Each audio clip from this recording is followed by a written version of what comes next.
investigation goes nowhere for decades.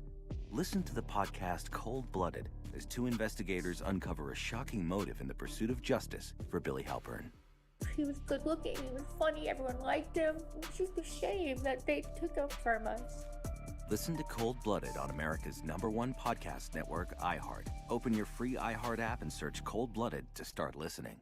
It's time for the 2024 NFL Draft, and iHeart is your home for the NFL Podcast Network. Get all the insights, mock drafts, and trade rumors. Listen to NFL podcasts on America's #1 podcast network, iHeart. Let's go! Open your free iHeart app and search NFL to start listening. From the Ingles studios, this is ESPN Asheville, WPEK, W225CJ Fairview, WMXF Waynesville, and iHeart radio station. Now, your chance to win $1,000. Just enter this nationwide keyword on our website, GRAND. That's GRAND. Enter it now. Log on now to ESPNAVL.com. The pounding begins. The wagons are circled. Every wind is raidered. It's football time in America, and this republic has never been stronger. The Sportsocracy, Beer City's best sports talk, live from the Ingles studio.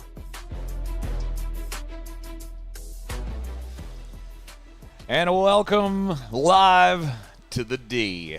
We are live in Detroit, Michigan for the 2024 NFL Draft. Today, ladies and gentlemen, is Draftmas Day. Oh, Draftmas, we wish you a Merry Draftmas. We wish you a Merry Draftmas. We wish you a Merry Draftmas and a happy next year. Oh, that was good. I like Let's that. go. It is Draftmas Day. The first round of the 2024 NFL Draft will be coming your way tonight. We'll give you the behind-the-scenes look live from Radio Row, and it's going to be awesome. Oh, We've been going through all day just excitement, like you know, it is that Christmas Eve kind of a feeling. Or I wish when I had young children, I could have done to them what the NFL does to us, is that you wake up on Christmas morning and then you have to wait to open your packages until 8 o'clock tonight. Yeah, no. Nope, you get to stare at them. They're sitting under that tree right there. Well, this is the time when you woke up as a kid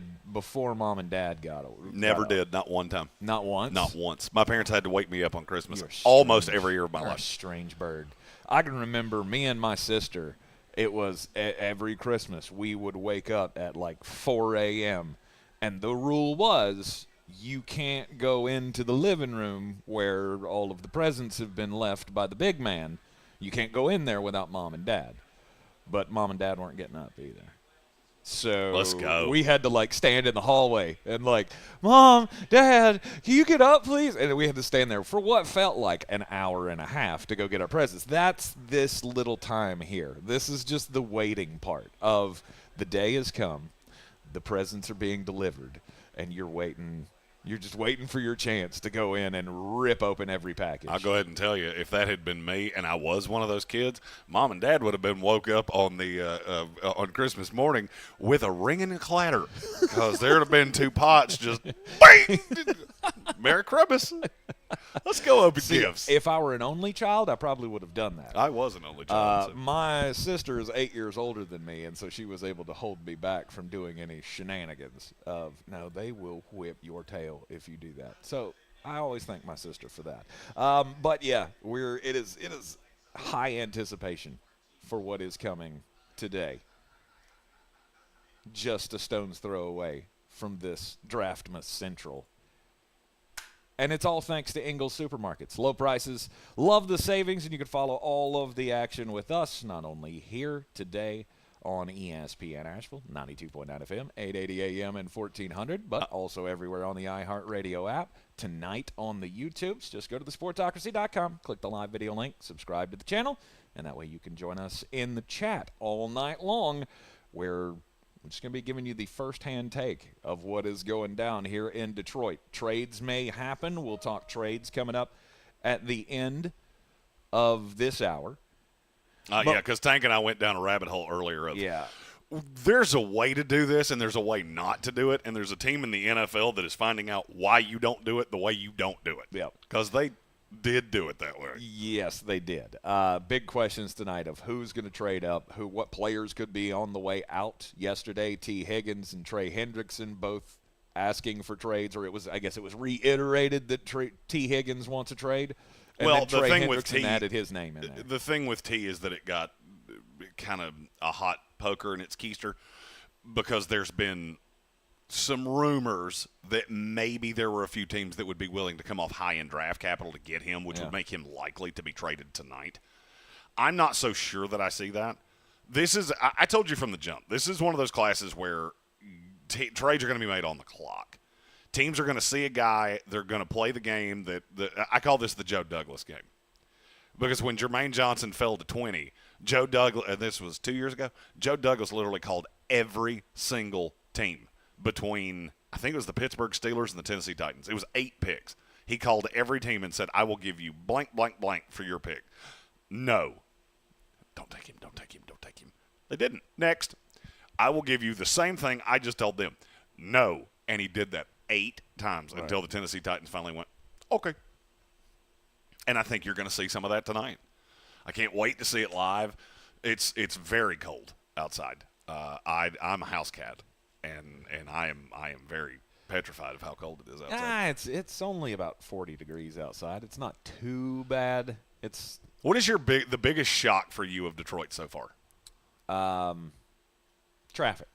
I am shocked. I'm looking out the window right now. So we're not on Radio Row yet. It opened at 12. We opened at 12. There is no physical way for us to do both at the same time unless you wanted us to have a cell phone walking through the convention center to get to our spot. So we just said, you know what? This is probably God's way of saying Mullet's hair will not stay coiffed for 11 hours. There's not a gel on the planet that's strong enough to make that happen. So after this show is over, we will immediately be leaving from here to go to Radio Row, and we'll be there. You'll be able to see us on social medias. We're going to do some hits from inside the building, and then we'll go live tonight at 7 with an hour pre-show. But I say that to say this. We are sitting on the road that goes into Marcius Park. So if you hop on the road that's on the other side of us and just keep going, it will lead you right into the draft. Actively, there are 4 cars on that road, and I can see it for at least a quarter of a mile. Yes. I am dumbfounded that there are not more people here. Do you think it's because it's cold, or do you actually think this is going to be? I think it's because there's nothing to do yet. And you could be right. I don't think anybody's coming in until tonight. I think the rush is going to come in right about 4 o'clock, right at that 4, 5, 6 o'clock hour, because they have the big Greek town festival or whatever it is. Like, it's the Greek town area that's right there close, and they're having this huge tailgate thing, and they are expecting thousands upon thousands of people. The guy on the elevator said the news was saying like 100,000 people could possibly be here tonight. So they did say that on the news here. That's what the guy in the hallway told me. All right, so this is the discrepancy in perception and reality. Mm-hmm. I was shocked at how few people were here, and I was projecting there would be about 100,000. There were 1 million in Nashville. Mm-hmm. Nashville was a circus. Over the 3 days. It was over the 3 days, but I have a different philosophy on why this is. I think you're going to get a lot of Detroit natives here, which is a good thing. Mm-hmm. I'm going to be honest with you. I've been dumbfounded by how much I actually like this city. Everything's really drivable. I have yet to meet a person that I didn't enjoy. Right. Tank did at one point. But Tank has that face that just says, yell at me. And I guess. she did. She did. I like what they have done here. I enjoy this city.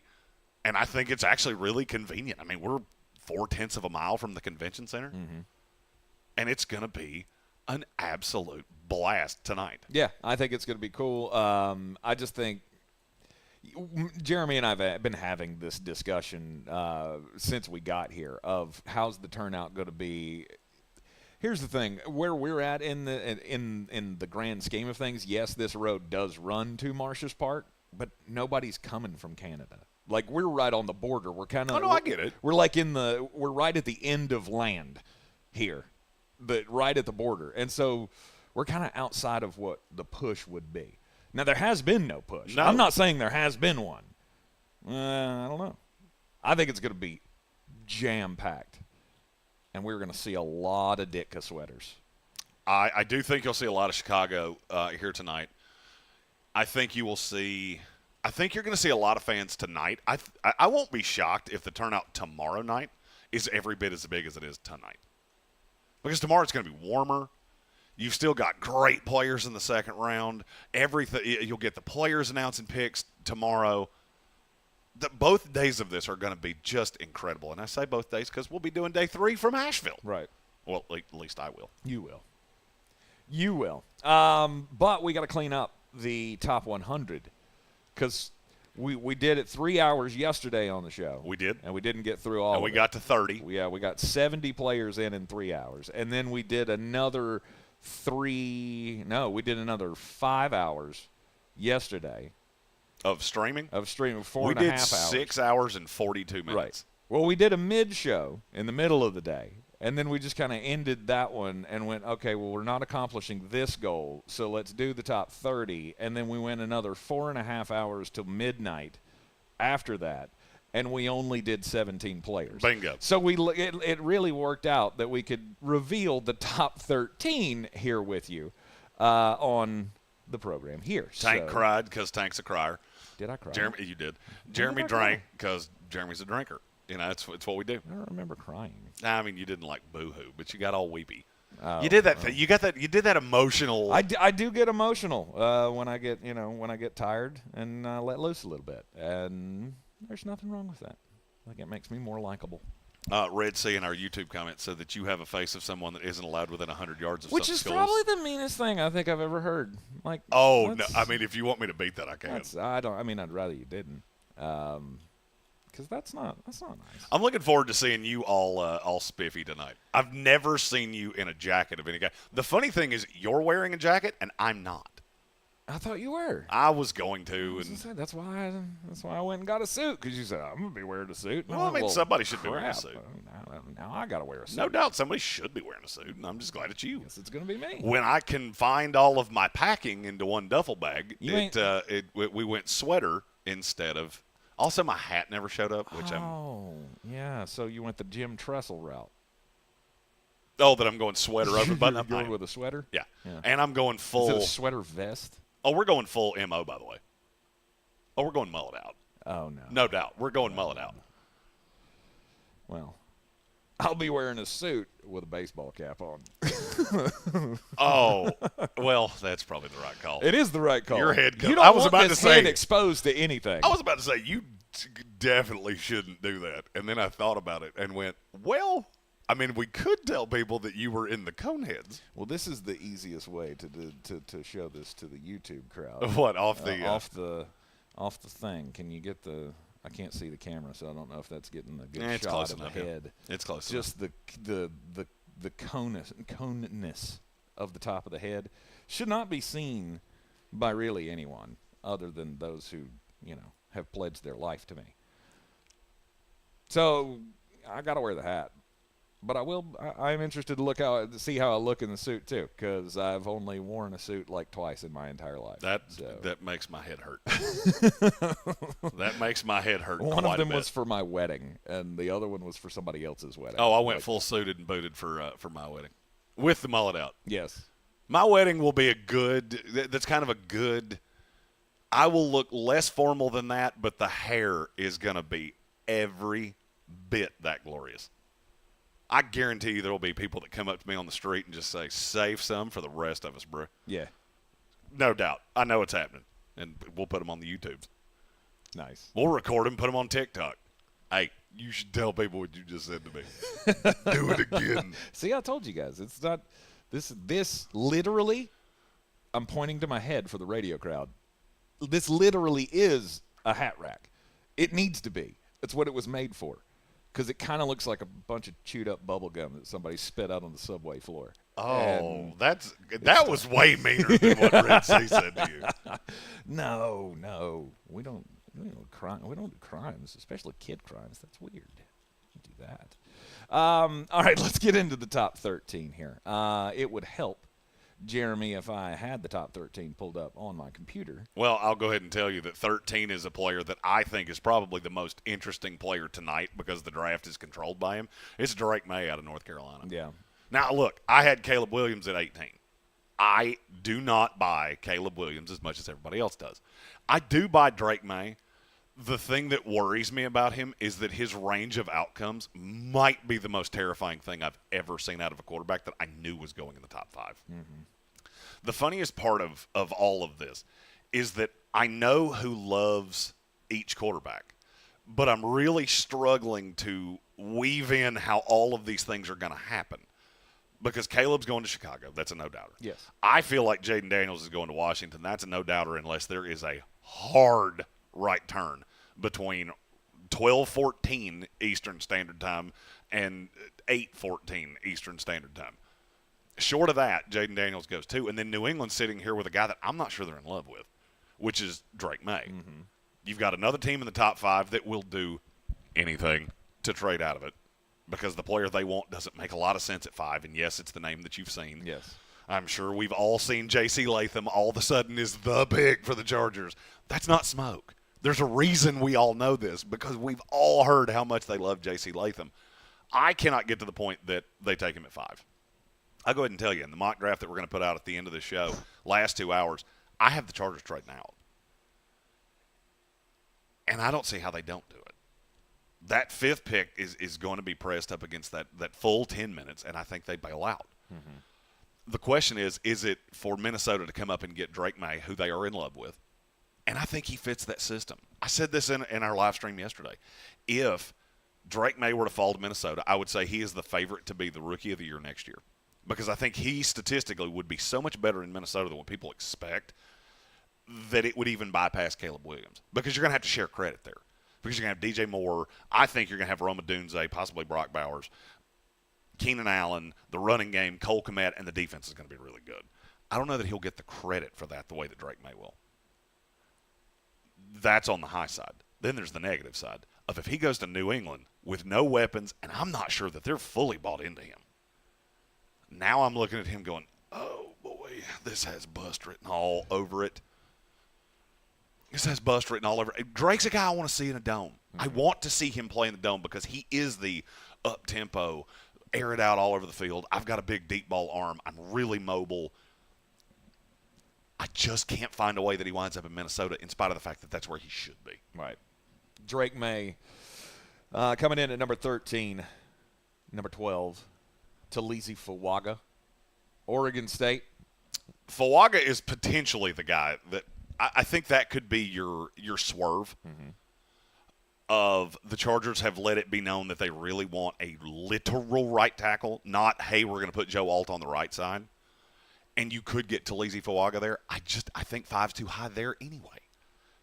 I think Fuaga is Ike Ekwonu, but better. Fuaga is Ike Ekwonu if Ike Ekwonu really had projectable metrics to be an actual tackle.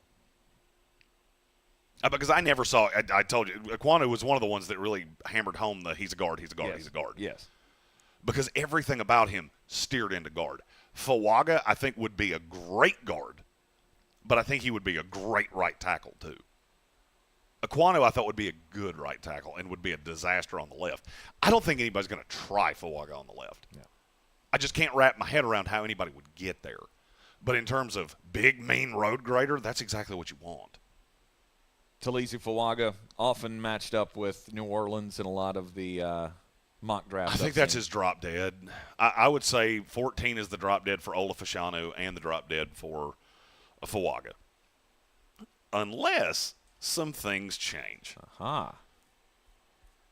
You're in the Sportsocracy here on ESPN Asheville, 92.9 FM, 880 AM, and 1400 on this Draftmas Day, live from Detroit, Michigan. We continue with the top 13 up next. I'm still going for it, even with higher stroke risk from atrial fibrillation. All right, you're clear.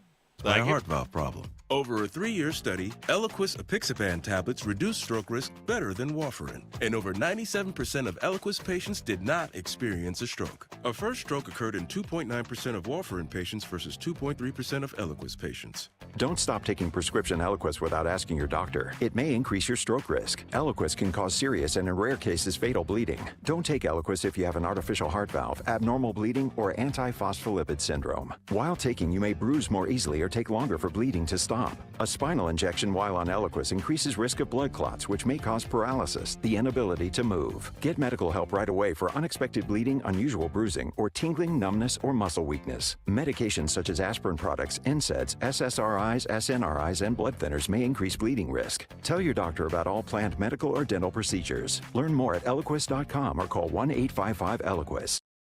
I spray and scrub, but the soap scum in my bathtub is still there. I spray and scrub, but the burnt sauce on my stovetop sticks around. Sprays can leave grime behind, but new Mr. Clean Ultra Foamy Magic Eraser combines the scrubbing power of an eraser with the cleaning power of Dawn to melt away tough messes on contact. Just wet, squeeze, and erase. Stop spraying, start erasing, and clean with more magic than ever with new Ultra Foamy Magic Eraser. Mr. Clean, Mr. Clean. Ladies and gentlemen, the moment you've all been waiting for is finally here. It's Freddie Prinze Jr. and Jeff Dye back in the ring for an all-new season of the Wrestling with Freddie podcast. That's right, Freddie. Get ready as we highlight the most jaw-dropping matches, dissect the fiercest feuds, and uncover the latest twists and turns in the world of pro wrestling. And we obviously can't wait to hear from you, the Federation. Without you guys, none of this is possible. Listen to Wrestling with Freddie on the iHeartRadio app or wherever you get your podcasts. At Ingles, we're proud to work with hundreds of local farms and businesses in the communities we call home. Not only does it ensure that you get top-quality, fresh items for your family table, it's a way for us to support the amazing individuals who pour their heart and soul into delivering the very best they can do. Quality, freshness, community, it's all in the bag. Ingles, low prices, love the savings. If cleanliness is next to godliness, look around the car right now. Is that very godly? Look. Minute left. But so does WBNC Auto Detailing. They have the tools to make your interior look like it's coming off the showroom floor. You don't believe me? Check them out on Instagram. All that filth and years of stains disappear. WBNC Auto Detailing does full interior and exterior details with paint correction, and they do wax and ceramic coatings. Call WBNC Auto Detailing at 455-3700. Premium care with a Southern hospitality touch. If you're looking to buy, sell, or invest in real estate in the mountains, you need to call the agents at Clarissa Sells WNC, brokered by eXp Realty. Check us out online at clarissasellswnc.com. Download our free app on Google Play or the App Store. Type in Asheville Home Search. You'll be able to connect with our team and see all the available homes for sale in our area. For more information, contact us today at 828-774-6343 or clarissasellswnc@gmail.com.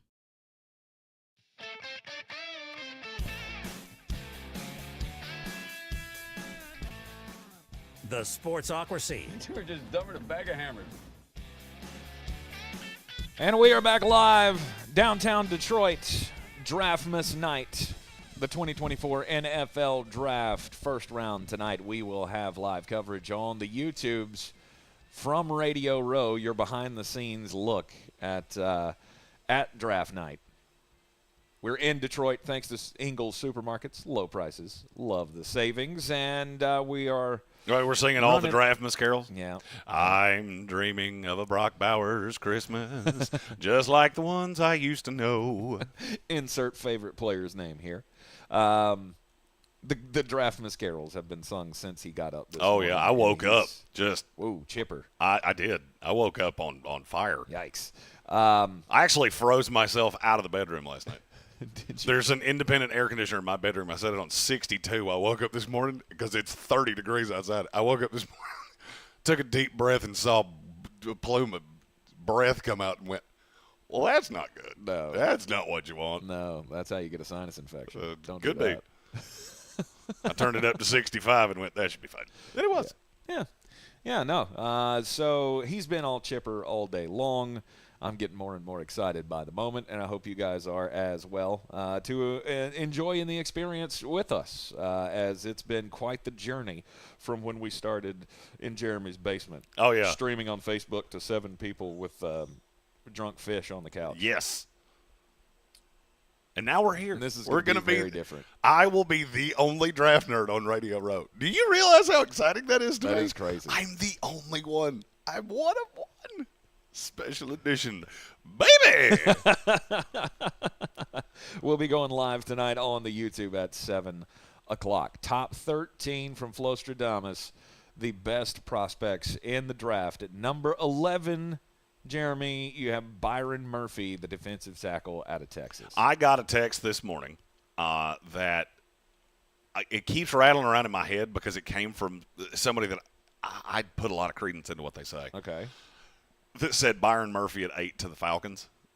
And now I can't stop doing it going, what if maybe I've had this wrong the whole time? Really? What if they take him at 8? I have never seen anyone project that. I've seen one mock draft with it. I made fun of it. It got in my head. I went, that's not going to happen. I sent out a couple feelers, and of the responses I got, most of them said, you're overreacting, that's not crazy. And it could happen. I look, he's the best defensive tackle in this class. Mm-hmm. I'm not sure it's all that close. I like Johnny Newton. I like Tavondre Sweat. But I just don't necessarily I look at that position and go, he ain't falling past 14. I mean, New Orleans, that's their drop dead. Yeah. Because if Fashana's gone, Fawaga's gone, J.C. Latham's gone, there's not a right tackle there for you to take. So that means Byron Murphy would certainly be on the board, and I don't think they'd be upset about it. At number 10, Ola Fashanu, the tackle out of Penn State. The hate on him is so stupid. It is so stupid that people that have done this for as long as they have look at him and go, well, he's not a good run blocker. Boo. No, he's an elite pass blocker, though. Yes. He's got great feet. I mean, this kid, I genuinely think, I'm going to start calling this the Ola Fashanu rule of if you're a top 10 pick, just come out. No good comes from anybody that goes back to school when they do this. And look, he's a young kid. He would have been the youngest player in the draft last year had he come out. And now he's hurt his stock by coming back and doing exactly what you think he would do, which is he played at a super high level. Mm-hmm. Was a great pass blocker, left a little bit to be desired in the run game. And now he probably cost himself millions of dollars and delayed it a year. Just come out. Yeah. If you're a top 10 guy, just come out. Because we're going to nitpick you and cut this to pieces. It is what it is. Yeah. But somebody's going to get an absolute steal in him. I'll put it this way. This should tell you how high I am on Ola Fashanu. If the Jets took him at 10, I would be upset for about 3 seconds because I'm so locked in on Bowers or Odunze, who are two of my favorite players in this class. Right. And then I'd get over it. I'd be over it before it got out of my mouth appropriately. Right. It's a player with a lot of talent that is being pooed upon in the process by a lot. I mean, I've seen mock drafts in the last few days from respected organizations that have him like falling into the 20s, and that's insane to me. The number on him in my mock draft is higher than you'd think it'd be. Okay. All right. It's a nice little sing-songy response. I'm very sing-songy today. I'm like a walking Draftmas musical. Let's go. He is. I'm the Bing Crosby of Draftmas. Do-do-do. At number 9, Leatu Latu from UCLA. The medical concern, how great is it amongst these teams? Once we get to the point of no return here, you got to make a call on a guy who once had to be medically retired because of a neck injury. So this is a Draftmas theory that I'm going to call the Barbie doll theory. You know when you were a kid and everybody wanted the same toy, and you would see the older kids that were too old for it, and they'd go, "That's stupid. Why would you want that? Your generation's dumb." Well, it's easy to denigrate a guy when there's no chance you're going to take him. And that is what I have noticed about Leatu Latu over time. Uh-huh. Anybody I have had close to a team that could take an edge rusher has gone, I have no problem with it. The only people I've heard say, the medical kills me, is teams that pick in the top 10. Mm-hmm. You're not taking him in the top 10. The spot that I'm just narrowed in on Leatu Latu is Denver at 12. By the way, just this is a total aside. Can we stop putting Bo Nix in the first round? If he gets I'm gonna call my shot here, just straight Babe Ruth style. If Bo Nix gets drafted in the first round, an NFL official will probably have to come to our spot next to some of our iHeartRadio friends and tell me to stop laughing so loud, because I will laugh until I defecate if a team takes him in the first round. It is dumb when I see it every time. Denver Broncos will take him at 12. Well, that was a weird way to say 74. But right. That is setting a first-round draft pick on fire. And Sean Payton knows it. I don't see a path that Payton does that. It doesn't make any sense to me. I mean, if that's what he wants to do, then we move down, or we try to move up into the back end of the first round, or I don't know what happens, but I'm not spending a top 12 pick on Bo Nix, who at the earliest could go to one of those, 30, 31, 32 picks with somebody trading up. Nobody, I don't think, has him as an actual first-round quality player. No. Bo Nix is the draftmas equivalent of coal in your stocking and socks in a gigantic box. Like they carved out a TV box and just filled it with crew-cut Nike socks. Every fan of the team that drafts Bo Nix will open that box and go, why do you hate me? I'm going to leave my family. My family's awful. I hate that you even did this to me. I'm so excited, and this was my gift. Yeah. 12:30 live here in Detroit, Michigan. 2024 NFL Draft is tonight, and we will be there on Radio Row in Marcius Park. Woo! Thanks to Ingles Supermarkets. Low prices. Love the savings. When we come back for the break, we'll get just a bit outside.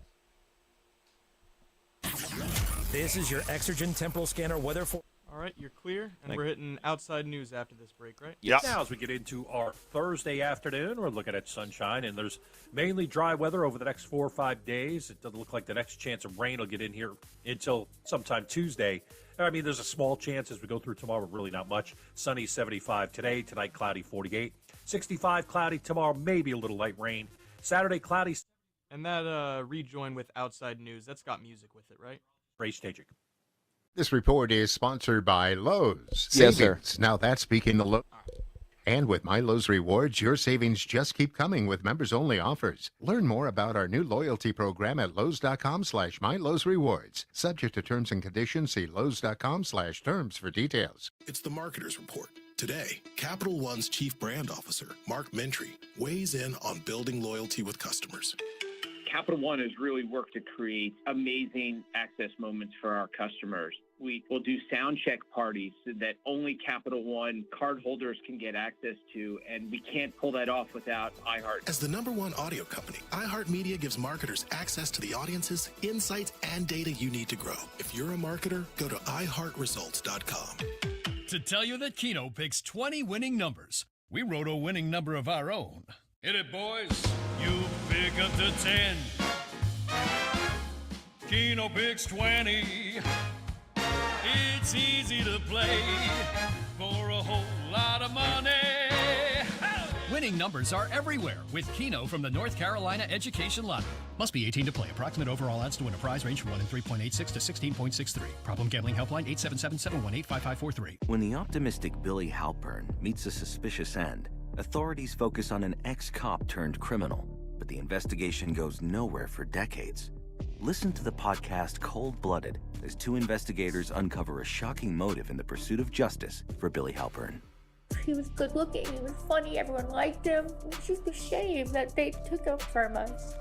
Listen to Cold-Blooded on America's #1 podcast network, iHeart. Open your free iHeart app and search Cold-Blooded to start listening. Some people just know the best rate for you is a rate based on you with Allstate, not one based on anyone else. So if you drive safely, you could save money. Good to know. Visit allstate.com or call for a quote today. Showtime Sports and Mountain Graphics have teamed up under new ownership by an Asheville native to better serve our community with the finest custom apparel and unique branded items at the best price. Showtime Sports and Mountain Graphics can customize whatever you, your team, business, or local group may need through high-quality screen printing, embroidery, and laser engraving right here in Asheville. Free personal delivery within Buncombe County and a reduced delivery fee anywhere in Western North Carolina. Visit ShowtimeSportsAVL.com and MountainGraphicsAVL.com, your one-stop custom apparel shops.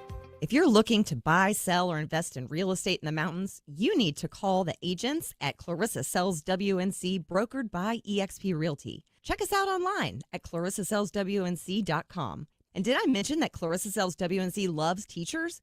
We love teachers so much, we're giving back 25% of our commission at closing. For more information, contact us today at 828-774-6343 or ClarissaSellsWNC@gmail.com. Boy, you must be outside your mind. The Sportsocracy. Just a bit outside. He tried the corner and missed.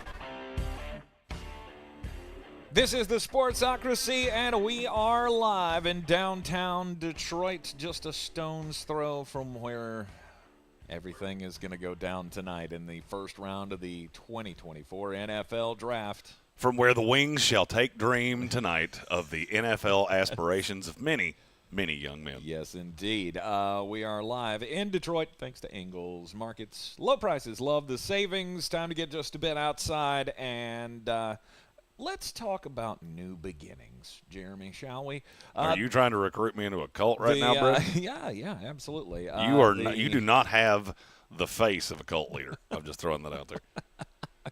I'm not sure what that means, but I'm going to take that as a compliment. It means your recruitment would go about as well as Caleb DeBoers is going at Alabama. Oh. Hey, you should play for me. I had Mike come back. Come back. Oh, shoot. He's going to Georgia. The Chicago Bears getting a new stadium. $5 billion. It's going to be on the museum campus in town. Apparently there's just a big, park-like piece of land out there that has all different museums at every end of it. And so now they want to put this giant Roomba-looking thing right in the middle of all of it and kind of do some green space stuff. The renderings look pretty cool. One thing I didn't see, though, was there is no parking. Where did you put the parking lots? I got news for you. You got to shuttle into the park to I get got to news the for stadium. You. That's I don't care if there's not a parking spot within 6 miles. It cannot be worse than Miami. Miami, I was reasonably sure that Amy and I just lived there. This is where we live now because we could not get away from that stadium. You couldn't get out? The lots are all jammed in around each other. Right.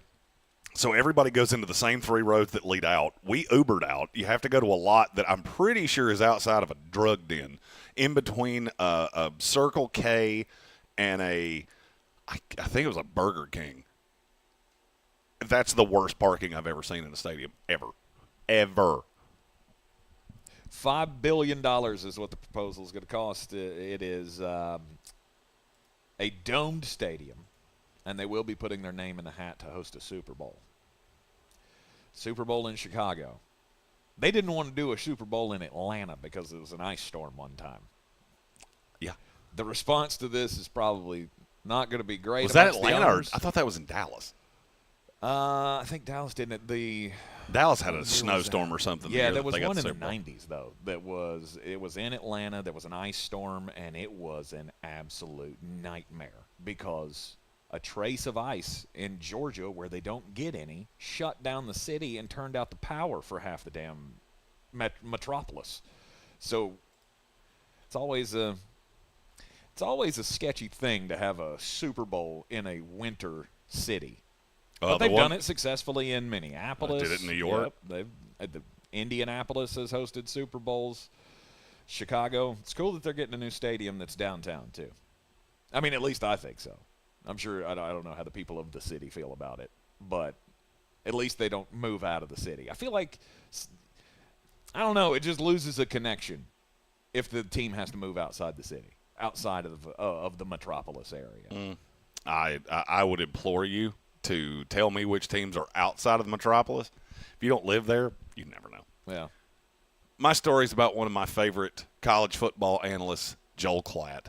He's the Fox Sports college football guy, and he just learned a valuable lesson when he put out his mock draft. He put a mock draft out last week, and he made a comment about Tua Tagovailoa. And in it, he said, the way I view Tua and Coach Mike McDaniel's offense is that it's not the right offense for him. This is not an indictment on Tua in the NFL as much as it is the fit. Mm-hmm. Nothing bad there. Pretty innocuous. Just saying I don't know if Tua's the guy. I'm not sure if I would pay him. Maybe I would be looking at going another route a year from now. Well, he found out something that I have found out a handful of times the hard way. Mm-hmm. And he has come up with a name for the Tua defenders. They are the Tuanons. Oh, that's good. Said the Tuanons are real, man. They came out like killer bees. He was showing on Twitter and with Outkick, showing that they're just pissed. And it's all because of what he said right there, which immediately got in my head of, let's see, I've done that with Cam Newton. I've done it with Baker Mayfield. I'm trying to think who else has come after me really aggressively. Justin Fields, Jordan Love. It is hilarious to me how certain guys in the NFL get defenders and they go full kooky Madookie. Yep. And now Tua's the latest one. And we're going to hear this for the next year if they don't make a decision on him and make it very vocal very quickly. It also gave me a reason to do the Alex Jones impression. The Tuanons are coming after me. They're putting hormones in the water, and they're making sure the Dolphins never make it to a Super Bowl. The Tuanons. The Tuanons. The Tuanons have it out for Miami. The NFL's rigged. Roger Goodell's part of the he's part of the Illuminati. God. You do that very well. I never realized I did it well until somebody said that we just talk alike anyway. You do. Especially when you get all riled up. Your That's voice a bit gets of more a gravelly. That is a bit of a curse. That you get revved up and people go, "Did you just go full Alex Jones on me?" Didn't mean to. Well, you did, and you scared the children. The top 13 continues here with number 8. The top 13 prospects in the 2024 NFL Draft. Again, coverage tonight from Radio Row. Live reactions will begin at 7 o'clock on the YouTube channel. I can't say his name on terrestrial radio, but Mr. FL in the YouTube chat said he's got the Eagles trading with Seattle tonight.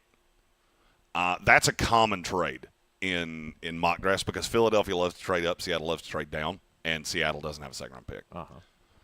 I've seen that a lot. If Quinyon Mitchell got to 16 and if Seattle looks at Cincinnati, who's now in the market for an edge rusher, a couple other things would have to fall in place. But if they think they can trade down to 22 and get whoever it is they're after, I'm not as confident it's Troy Fautano as I have been over the last few days. Then that makes sense. Yeah. I'm not going to lie to you. I made a little free shekel wager on the old DraftKings Sportsbook this morning of what team Quinyon Mitchell was going to land with, and it was the Philadelphia Eagles. Oh, okay. Well, there you go. At number 8 in your top 13, Jaden Daniels. He's my number one quarterback in class. He has not moved out of that spot since the Senior Bowl. When I first did quarterback rankings, and I'll just be honest with you, they've stayed the same.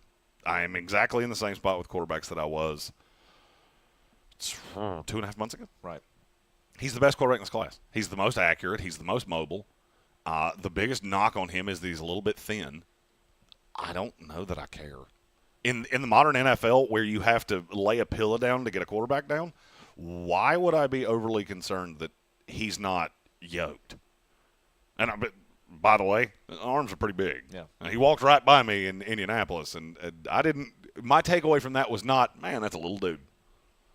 I do love the fit with him and Cliff Kingsbury. I do too, because I think he can do a lot of things with a guy who can make.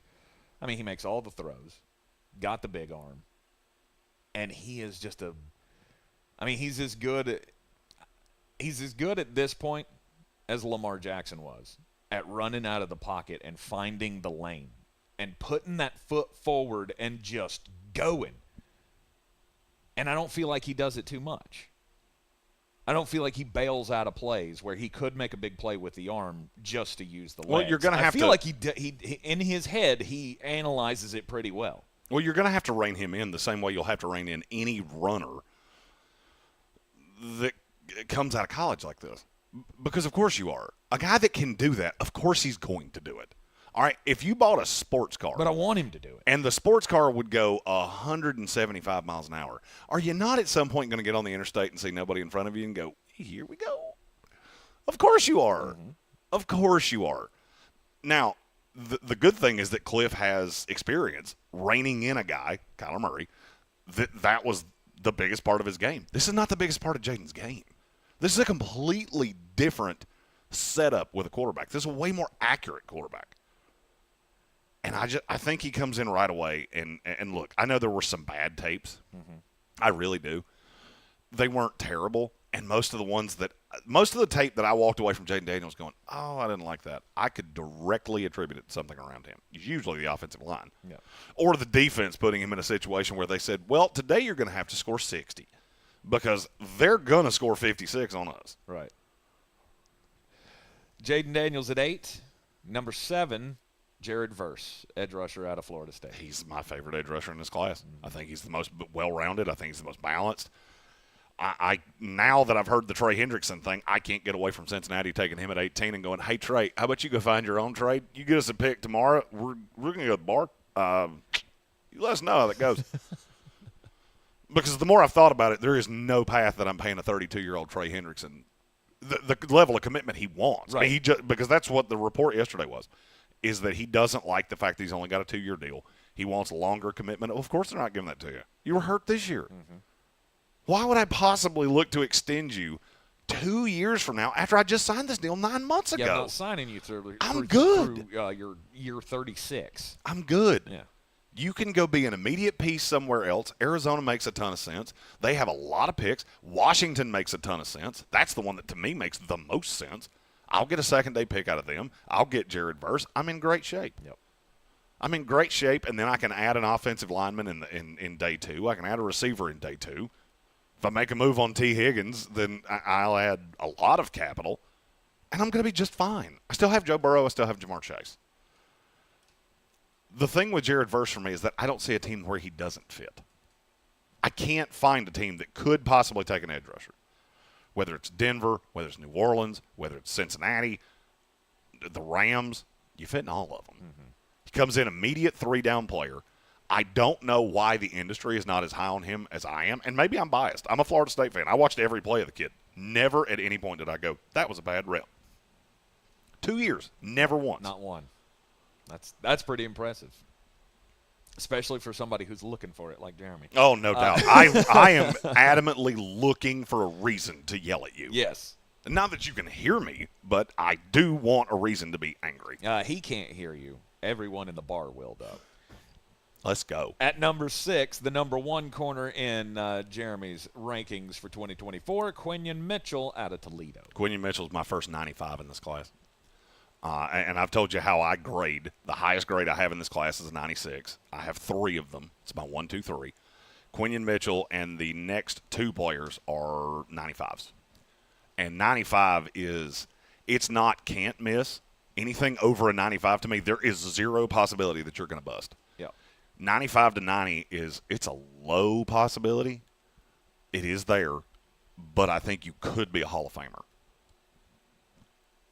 I don't see a knock on Quinion Mitchell. I love everything about his tape. I would love him with the Philadelphia Eagles. I would love him with the Las Vegas Raiders. And I really can't see a path that he winds up with anybody else, unless somebody just completely throws a swerve. And the Atlanta Falcons have been – that is a team that has been really vocal in the last 48 hours. Not from them, but from people close to them of we don't know what they're doing. We were all universally on Dallas Turner, and now in the last 2 days before the draft, now none of us seem to know what they're doing. Yeah, why would you not? My question has been, if you're Atlanta, why would you not do one of the 2 things of instead of being pressured into getting an edge rusher, you go get either Quinion Mitchell as the number 1 corner and you pair him with A.J. Terrell, or I'm going to help out Kirk Cousins and get him another weapon and get the number 5 player on your board, who we'll reveal to you after the break right here in the Sportsocracy on ESPN Asheville. We are live from Detroit, Michigan. Thanks to Ingles Supermarkets, low prices, love the savings, the top 5 of the top 100 after the break. The key to any successful business is maximizing. All right, you're clear. Thank you. The power of radio can help you get more customers in your doors and telling all of their friends about our friend. Are we doing the double break or just one? Just one. ESPN Asheville, All right. and iHeartMedia Asheville. Learn how all of our great partners like Ingles Markets, DraftKings Sportsbook, and Monster Brewing, to name a few, use us to continue to build their businesses. Just email me, Tank Spencer at iHeartMedia.com. He's a former coach with 2 sons who played professional basketball. Satch Sullinger's a competitive individual, but his golf game was suffering because of painful joints. Right, that's real important, the golf game. Right, as we get older, we create these bad habits because we're relegated to hit a certain way. QC Kinetics used regenerative treatments, all natural healing properties from Satch's own body, to restore those damaged joints and get his golf game back on track. QC Kinetics regenerative medicine is regenerating me, all natural, and that's what I'm about. I'm going to tell everybody why I'm better. Oh, and by the way, looks like the competitive Satch is back. We're all in the same boat, and I'm getting better, and I'm watching them stay old. Go to QCkinetics.com. Get relief and your game back. Call for your complimentary consultation. Call QC Kinetics, 828-333-9517. That's 828-333-9517. 828-333-9517. Hey, if you're listening to me right now, I have one thing every business needs most: attention. Think about it. We swipe and scroll past stuff all day. But when we're driving, cooking, and working out, we're also listening. That's the magic of audio at iHeart. We're in your next customer's ears while they're living life and listening, just like you are right now. So get your customers to listen up today using radio, digital, and podcasts. Visit iHeartAdvertising.com. That's iHeartAdvertising.com. Bonus bucks. No, not those. These. Win $1,000 in bonus bucks right here. Keep listening for the keywords to enter at our website. Brought to you by Discount Shoes. Step into savings at Discount Shoes in Brevard Road. Find your favorite brands for the whole family at unbeatable prices. From sporty sneakers to chic sandals, we've got it all. Hurry in and walk out with a deal that'll have you stepping in style. Discount Shoes, 1255 Brevard Road, Asheville. We're back counting down to kickoff. Let's look at today's 3 keys to premium pre-gaming with Beast Unleashed, presented by Monster Brewing. Number 1, beat the heat. Unleash the beast with bold, familiar flavors, 0 caffeine and 0 sugar. Number 2, running the option. There's 4 to choose from: White Haze, Peach Perfect, Scary Berries, and my personal favorite, Mean Green. And number 3, at 6% ABV, Max Protect. Always drink responsibly, and you must be 21 or over. Beast Unleashed, available at your local retailer. Did you know Ingles only sells USDA Choice and Prime cuts of meat? Maybe it's time to reward yourself. Our butchers cut all our meat fresh in the store every day. Grass-fed, organic, you name it. Not only that, we'll even cut it to order just the way you like it. And we grind meat fresh in the store multiple times a day. It's all in the bag. That's the best meat in town for the best folks in town. Ingles, low prices, love the savings.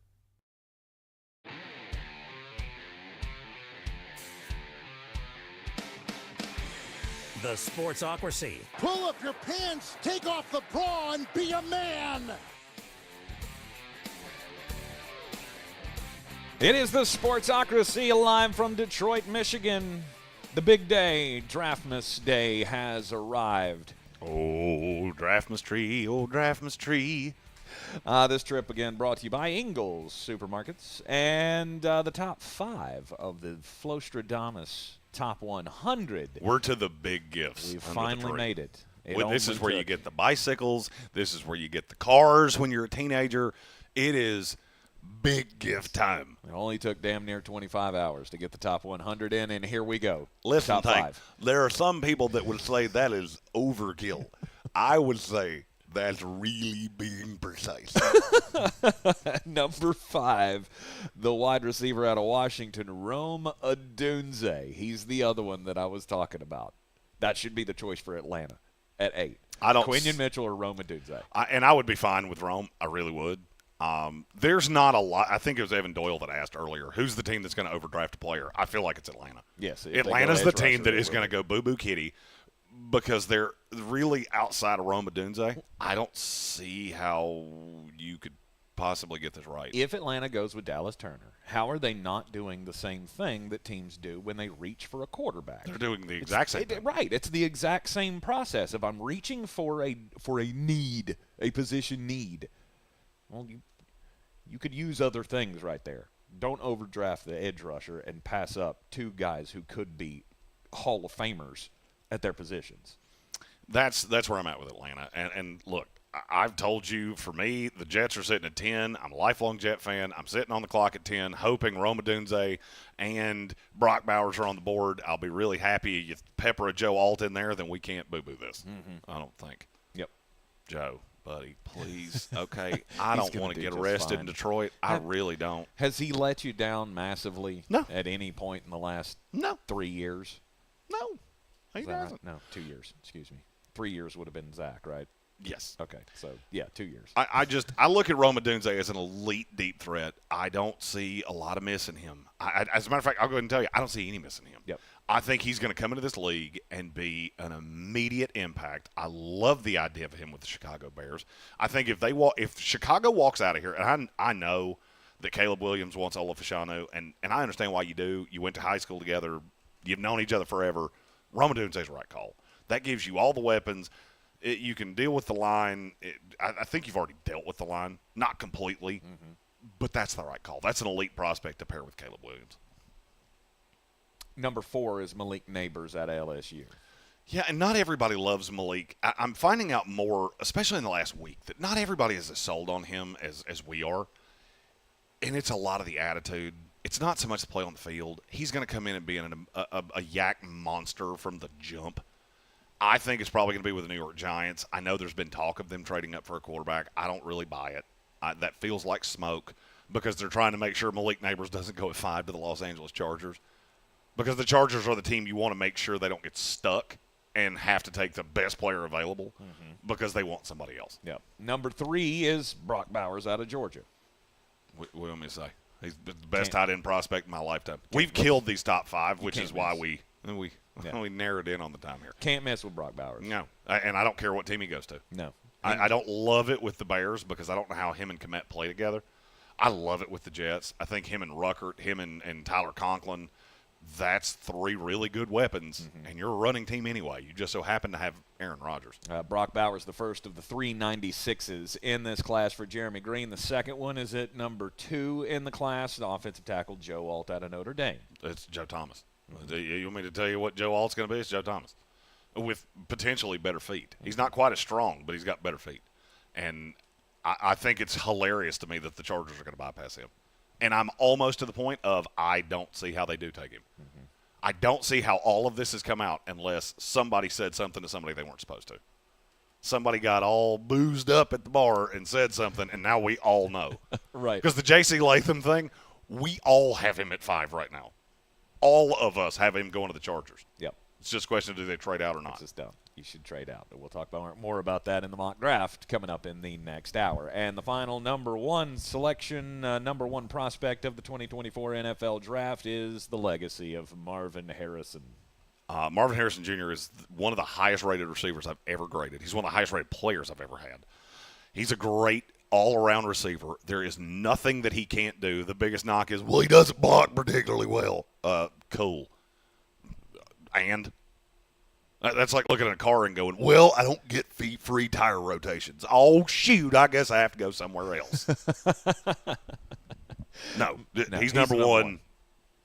Those top 5, there's no miss in any of them. Yes. The final mock draft submitted into the national media contest by our own at ESPN Draft Nerd will be revealed coming up after the top of the hour. And you will be able to follow the scoring live with us on YouTube from Radio Row because we're at the draft. You're in the Sportsocracy. This is ESPN Asheville. This is your Exergen. You're clear. Cast on ESPN Asheville. Looking pretty good now as we get into our Thursday afternoon. We're looking at sunshine, and there's mainly dry weather over the next 4 or 5 days. It doesn't look like the next chance of rain will get in here until sometime Tuesday. I mean, there's a small chance as we go through tomorrow, but really not much. Sunny, 75 today. Tonight, cloudy, 48. 65, cloudy. Tomorrow, maybe a little light rain. Saturday, cloudy, 70 degrees and breezy. Sunny Sunday, 78. From the Weather Channel, meteorologist Ray Stajic.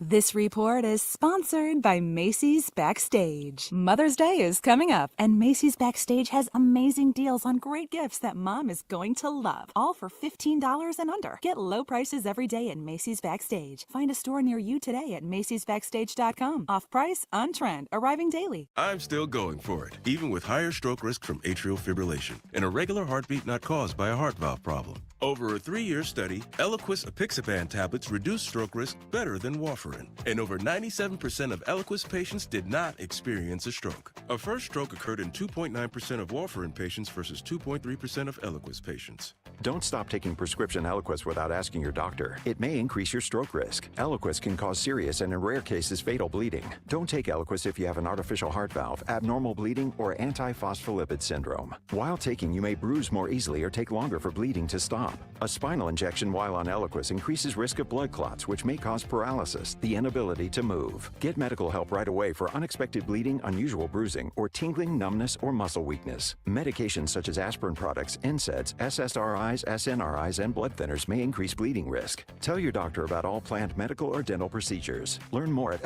30 seconds. 855 Eliquis. To some, a baby's babbling doesn't mean much, but it does. Especially if there's no babbling at all.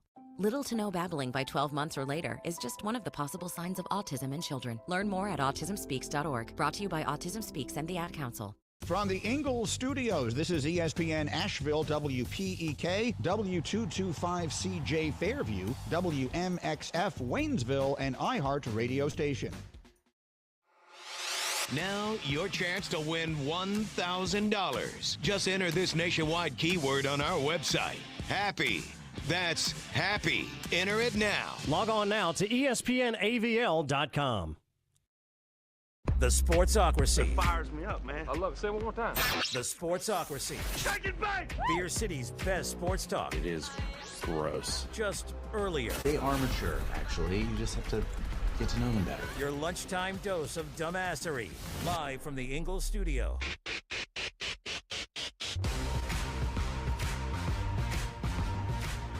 And we are live from Detroit, Michigan, the Motor City, Motown. It's all going down tonight. Marcius Park, 2024 NFL Draft, and we are going to be there. Thanks to Ingles Markets. Low prices, love the savings, and we are so excited to be taking you along on the ride with us. 4 years ago, it was hard to see a day like this in the future of this here program, but thanks to your support, thanks to Ingles' support, all our great sponsors that have kept us going over the last few years, we've worked hard for this moment, and we are enjoying it. Don't cry again, for the love of God. No, we are almost as excited. I say almost as excited because I can't imagine what all of these prospects are going through today, waking up on draft day, knowing that your hard work since you were 6 years old in some cases, and then for others just 2 or 3 years ago, found something in themselves that could become NFL players, and they're all going to find out tonight. At least 32 of them are going to find out tonight that they are first-round draft picks to the greatest league that has ever existed, the NFL. And we are here to see it live, and we'll give you the behind-the-scenes look back behind the curtain tonight from Radio Row. Live reactions on the YouTube channel at 7 o'clock. This is ESPN Asheville, 92.9 FM, 880 AM, and 1400. We're heard everywhere on the iHeartRadio app, seen everywhere on the YouTubes. Again, go to the sportsocracy.com, click the live video link. You can subscribe to the channel. They get you into the chat, and it'll give you all the alerts when we do go live from Radio Row tonight. Last night, it was down to the wire. Oh, we went deep into the night. 11:59 was the cutoff for the media contest. I believe we put the old stamp on this bad boy about 8:32.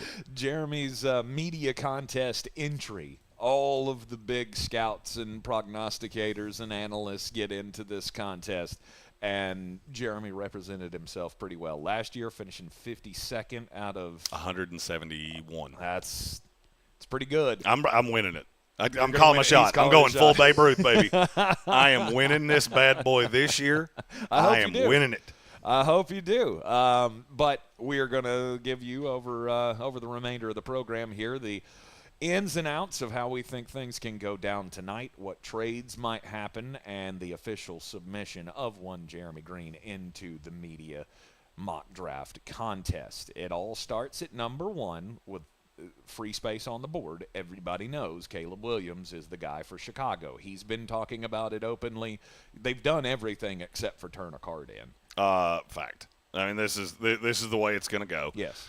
We are using Walk the Mock on the YouTube stream. If you joined in for our listener mocks, just remember you have to cancel that membership if that's what you're going to do in the next, which you don't have to in the next couple of days. But Caleb Williams, for me, it is no doubter. That's just where this goes. Yes. I mean, is he my favorite quarterback in this draft? No. I think he has the most risk of any of the top 3. He does not have the widest range of outcomes. That's Drake May. But his personality scares me. His on-the-field play is really good. I just don't think it's great. I think we have hyped him up to such a point that I wish we could have a universal, let's just simmer down just a scoosh, just maybe a bit, maybe a little itty-bitty, tiny bit. Mm-hmm. That would be phenomenal. But I think he's going into a great situation in Chicago. He is. They've worked really hard in the offseason to put all the weapons around him you could possibly want. They've given him an older vet in Keenan Allen that I think you're going to see those two together a lot. That's what I would do if I were Matt Eberflus. And if you can keep Caleb's head screwed on straight, I think you'll be fine. Even if he's not what people expect him to be, I don't think he will be. I would say his floor in terms of pecking order in the NFL is Kyler Murray. Mm-hmm. I like that. I like that comparison because I kind of see him in the same result. Like he's going to be a guy that puts a lot of great plays on, right? No It's going to be a lot of highlight reels. He's going to do the Patrick Mahomes-y kind of stuff. But nobody can do Patrick Mahomes consistently. No. I mean, we can see people, spot plays. I think it is so insulting to Pat Mahomes that this is now the second player in 3 years that has been the talking point. They can do all of these things and the off-balance throws. I mean, I see where you're coming from on that, but I don't think that's disrespectful. I do. That's the level that Patrick Mahomes I do, and has I think it's gotten to. stupid. That's the level he's gotten to where everybody is compared to him because he is now the standard. You can say that he's got the tools of Patrick Mahomes, and everybody understands what that is. I don't think that's a slight at all. Name me the quarterback that we compared to Brady in the last 10 years. Let's say, There's been a bunch of them. Name them. Mac Jones. Not from anybody with an IQ above salad dressing. Okay, maybe I should have specified. From anybody that actually understands what they're talking about and not a poodle. Because if you compared Mac Jones to Tom Brady, you're a moron. And that's the nicest way I can say that. Every top quarterback it gets compared to the top in the class. This one's got an arm like Marino. This one's got the brain like Brady. This one's got there have been a lot of those. Okay, maybe I said this incorrectly because you don't seem to be understanding what I'm saying. The player comp on Caleb Williams is Pat Mahomes. Mm-hmm. I've never seen Tom Brady as the player comp on any other player because that would be dumb to say, well, he's most like the greatest quarterback that ever lived. Stupid. Stop doing it with Patrick Mahomes. It's because Patrick Mahomes has created a completely different animal. Of course he has. He is a different quarterback. Right. It's quarterbacks, and then there's Patrick Mahomes quarterbacks. My fear with Caleb Williams is that he could come in, be a great quarterback, not just good, and still be viewed as a disappointment. Yep. All right, number 2, Jaden Daniels to the Washington Commanders. To me, it has to be. I mean, look, I know there's been smoke that maybe there's people in the front office that like J.J. McCarthy. That's how you get fired. And I have a really, really high opinion of Adam Peters, the new GM of the Washington Commanders. Mm-hmm. I think he has done his due diligence. I think he has asked everybody in the front office what their opinion is. I think he has gotten a really good read on where this team is. And there are probably a few guys that really like J.J. McCarthy. In terms of when I have to put down a name on the card and send it in, I don't see how it's not Jaden Daniels. And I really like the fit in Washington. I mean, you walk in with Terry McLaurin, you walk in with Jahan Dotson, and you have a lot of capital to add to the offensive line. Don't be shocked if they make a trade back into the back end of the first round. It's really common. It's really popular, and I've heard it a lot. Yep. And just with Jaden Daniels, Tank can attest to this. I like Jaden Daniels at Arizona State. Yes, you do. When he went to LSU, I specifically told him, I said, don't be shocked if that kid right there is the next one to win a national title at LSU. The team around him didn't develop that way. The offense did. The defense didn't. Mm-hmm. That's not his fault. Mm-hmm. He doesn't play defense. Yeah. He did everything he could do. He had a special year at LSU, and he actually had two of them. Mm-hmm. We didn't talk about it that much because LSU wasn't that good. Mm-hmm. And some of his biggest games, and some of his worst games, he didn't really like.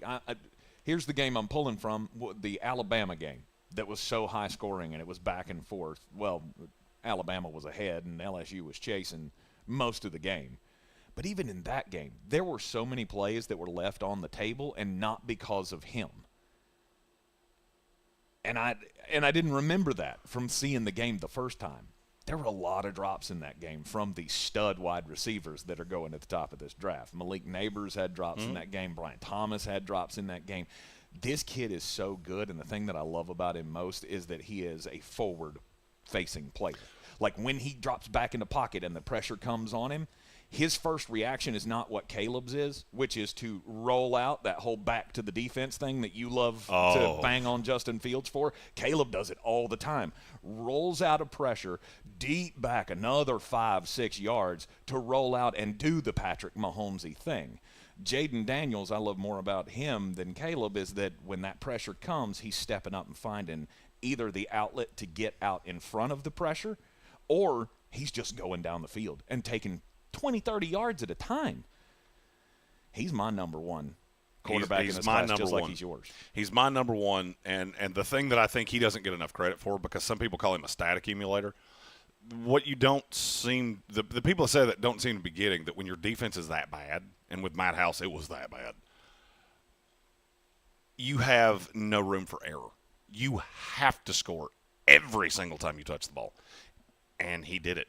He did it, and that team was – without him, I'm not sure that they would have made it to a bowl game. That's how good he was. Yep. And I think he'll be that way in the NFL too. All right, Jaden Daniels at number 2 to the Washington Commanders, then number 3. Now, this is where it gets interesting, because I don't necessarily think that New England is in love with the third quarterback in this class. So I do think they're going to make the calls of, hey, Minnesota, are you willing to give us 3 first-rounders plus to get up here? No. Denver, you willing to make that commitment? No, because it's too expensive to get to 3. And I don't see a path. And you know what? This is almost like the humanity of people. I don't see how any NFL GM that got to this point could be so unbelievably stupid as to write down J.J. McCarthy with Drake May on board. And that's why I don't think it can happen. No. I think this will take 10 minutes. We will be sitting in the room watching the clock tick down, going, what is about to happen? And then Roger Goodell stands up to the podium and says, with the 3rd pick in the 2024 NFL Draft, the New England Patriots select Drake May, quarterback out of North Carolina. Mm-hmm. I don't think that deal's coming either. I just don't think I have to. I'm going to call your bluff. I do not have to. There are too many teams, and when we get to the team that's going to make the move, I will tell you why I don't think the move's happening in New England. It's not that they don't want to. New England would love to drop back to 11-23. The problem is that Arizona put out the feeler of we need 3 first-round picks minimum. So if you're New England and you take less than that, you're going to look stupid. And I don't think a first-year GM getting his first legit real big boy crack at the big boy chair is going to do that. No, but fans don't control GMs. You're right, but they do control the narrative. And I'm going to look like a loser, and this is the last event of the NFL calendar. So I'm going to get raked over hot coals for 3 months that I was the goober that couldn't get what the third pick was worth, and I traded down with Minnesota because I panicked. I don't think Elliott Wolf's going to do that. Not when there's a player as good as Drake May on the board. Now, you're going to have to build around him because he was inconsistent. We're Carolina affiliates. We've seen every game this kid's ever played. The good is great. The bad is terrifying. I don't love the fit in New England. I would love it much better in Minnesota. But if you build the offense around this kid, and I'll level with you, I don't think Drake May should start. I don't think he should start the year in New England. Start Jacoby Brissett. I will start Jacoby Brissett. I will sit him behind him. I will make sure everything is in place. I'm going to get the line right. I'm going to get the receivers right. The defense is already good. I'm going to get all that in place. And when we're, 2-7, there's no pressure on this kid. That's when I'm going to trot him out there. Yep. I got a brand new coach. You were a legend in this. You were a legend playing for this team. Or I go get him. You've got the latitude. Yeah. And if this is the path, and they keep the pick and they get Drake May, it's all about getting him more than one weapon. You do whatever you have to get that guy a stud. Now, is that going to be the wide receiver at the top of the second round? I've heard Xavier Leggett or Troy Franklin or somebody like that. Tyson Carter in the YouTube chat said that a report came out today saying the Pats want to move up from 34 back into the first round. Where do you think that would be? I can tell you that I think the last 10 picks of the first round are going to be really active because there are several teams that want wide receivers that want to jump up in there because receiver contracts are going crazy. The Amon-Ra thing came down yesterday at $30 million. And so they're looking at that fifth-year option going, that could control that fifth year and keep me from having to pay whatever this is going to lead to because Justin Jefferson's about to go 35. Yes. If Amon-Ra St. Brown got 30, he's getting 35. Jamar Chase is going to do the same thing. Jamar Chase might get 40. Jefferson and Chase are going to be right on top of each other. And so you're looking at that going, I need to get that fifth-year option. Yeah. I need to get up there and control that contract because receiver money is going nanners. So I could see New England. I could see Carolina. I could see a slew of teams that pick in the first 10 of the second round, getting up into the back end of the first round to get that fifth-year option. It's not just for quarterbacks. Yep. Although I do think there is a move with a quarterback, but we'll get to that momentarily. And there are quite a few spots of teams at that back end in the 20s that would gladly be willing to move down for extra capital. I actually think my team's a part of that as well. But we shall see. You are in the Sportsocracy, and this is ESPN Asheville, 92.9 FM, 880 AM at 1400. Not in the Ingles studio, but thanks to Ingles, we're on the road in Detroit, Michigan for the first and second days of the 2024 NFL Draft first round tonight. We will continue with Flostradamus' mock draft coming up after the break. You're going to see live analysis on this on the YouTube channel. We will not be on terrestrial radio for this, but you will see analysis of every pick, 1 to 256, at the Sportsocracy on all the social medias. We'll be right back after this. I'm still going for it, even with higher stroke relation and a regular heartbeat not caused by a heart valve problem. Over a 3-year study, Eliquis apixaban tablets reduce stroke risk better than warfarin, and over 97% of Eliquis patients did not experience a stroke. A first stroke occurred in 2.9% of warfarin patients versus 2.3% of Eliquis patients. Don't stop taking prescription Eliquis without asking your doctor. It may increase your stroke risk. Eliquis can cause serious and in rare cases fatal bleeding. Don't take Eliquis if you have an artificial heart valve, abnormal bleeding, or antiphospholipid syndrome. While taking, you may bruise more easily or take longer for bleeding to stop. A spinal injection while on Eliquis increases risk of blood clots, which may cause paralysis, the inability to move. Get medical help right away for unexpected bleeding, unusual bruising, or tingling, numbness, or muscle weakness. Medications such as aspirin products, NSAIDs, SSRIs, SNRIs, and blood thinners may increase bleeding risk. Tell your doctor about all planned medical or dental procedures. Learn more at Eliquis.com or call 1-855-ELIQUIS. I'm still going for it, even with higher stroke risk from atrial atrial fibrillation, an irregular heartbeat not caused by a heart valve problem. Over a 3-year study, Eliquis apixaban tablets reduce stroke risk better than warfarin, and over 97% of Eliquis patients did not experience a stroke. A first stroke occurred in 2.9% of warfarin patients versus 2.3% of Eliquis patients. Don't stop taking prescription Eliquis without asking your doctor. It may increase your stroke risk. Eliquis can cause serious and in rare cases fatal bleeding. Don't take Eliquis if you have an artificial heart valve, abnormal bleeding, or antiphospholipid syndrome. While taking, you may bruise more easily or take longer for bleeding to stop. A spinal injection while on Eliquis increases risk of blood clots, which may cause paralysis, the inability to move. Get medical help right away for unexpected bleeding, unusual bruising, or tingling, numbness, or muscle weakness. Medications such as aspirin products, NSAIDs, SSRIs, SNRIs, and blood thinners may increase bleeding risk. Tell your doctor about all planned medical or dental procedures. Learn more at Eliquis.com or call 1-855-ELIQUIS. Did you know Ingles only sells USDA Choice and Prime cuts of meat? Maybe it's time to reward yourself. Our butchers cut all our meat fresh in the store every day. Grass-fed, organic, you name it. Not only that, we'll even cut it to order just the way you like it. And we grind meat fresh in the store multiple times a day. It's all in the bag. That's the best meat in town for the best folks in town. Ingles, low prices, love the savings. We're back counting down to kickoff. Let's look at today's 3 keys to premium pre-gaming with Beast Unleashed, presented by Monster Brewing. Number 1, beat the heat. Unleash the beast with bold, familiar flavors, 0 caffeine and 0 sugar. Number 2, running the option. There's 4 to choose from: White Haze, Peach Perfect, Scary Berries, and my personal favorite, Mean Green. And number 3, at 6% ABV, Max Protect. Always drink room. Beast Unleashed. If you're looking to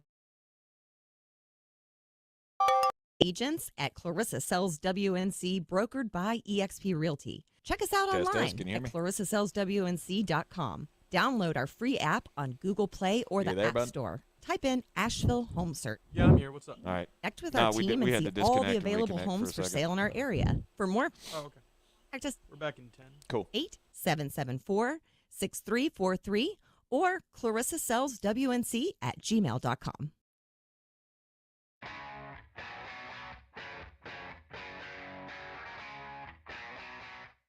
The Sportsocracy. Ice up, son. Ice up.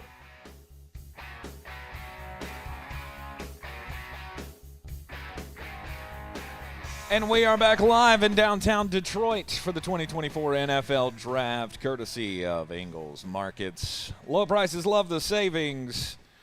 It is the final Flostradamus mock draft of the Draftmas season, as it is time just about to open the presents. I mean, this is like for me, this is a bucket list.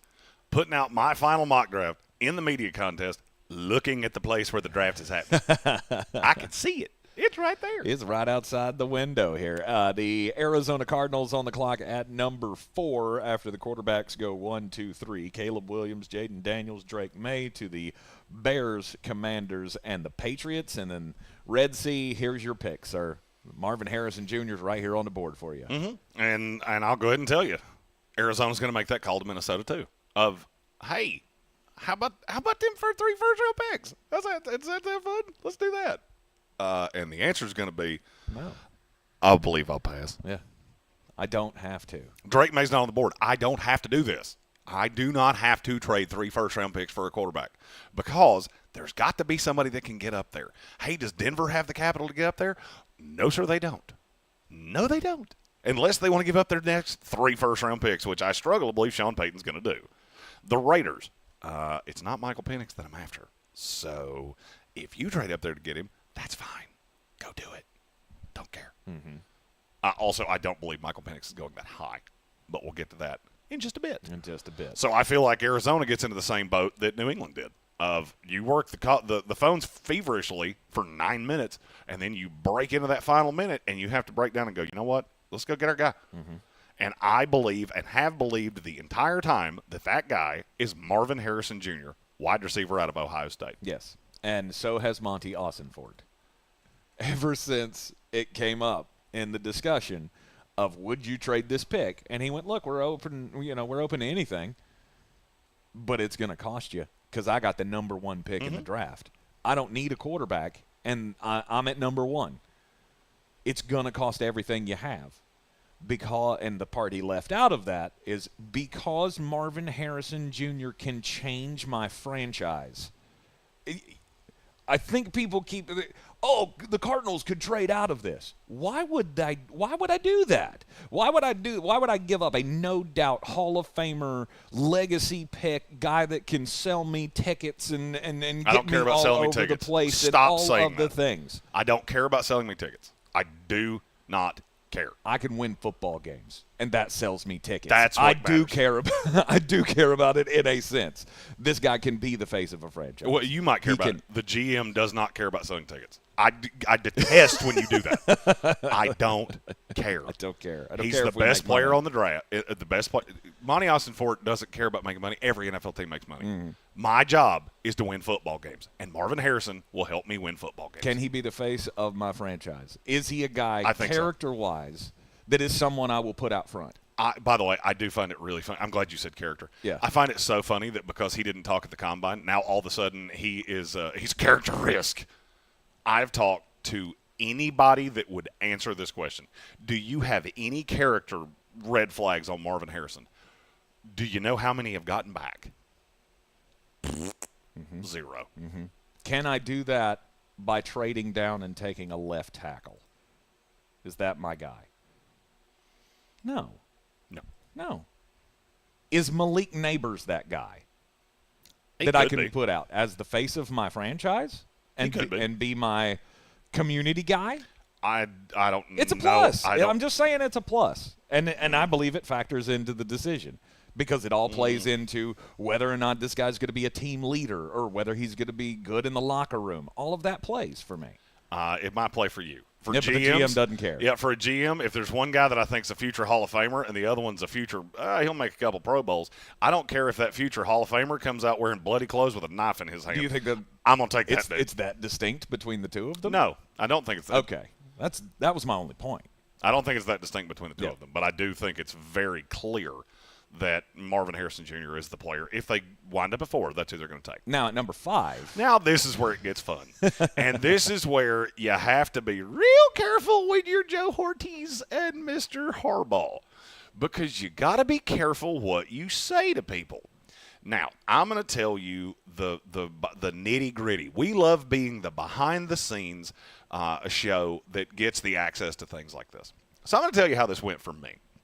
And Tank can attest to everything I'm getting ready to say. I have told him for weeks that the Chargers really like J.C. Latham.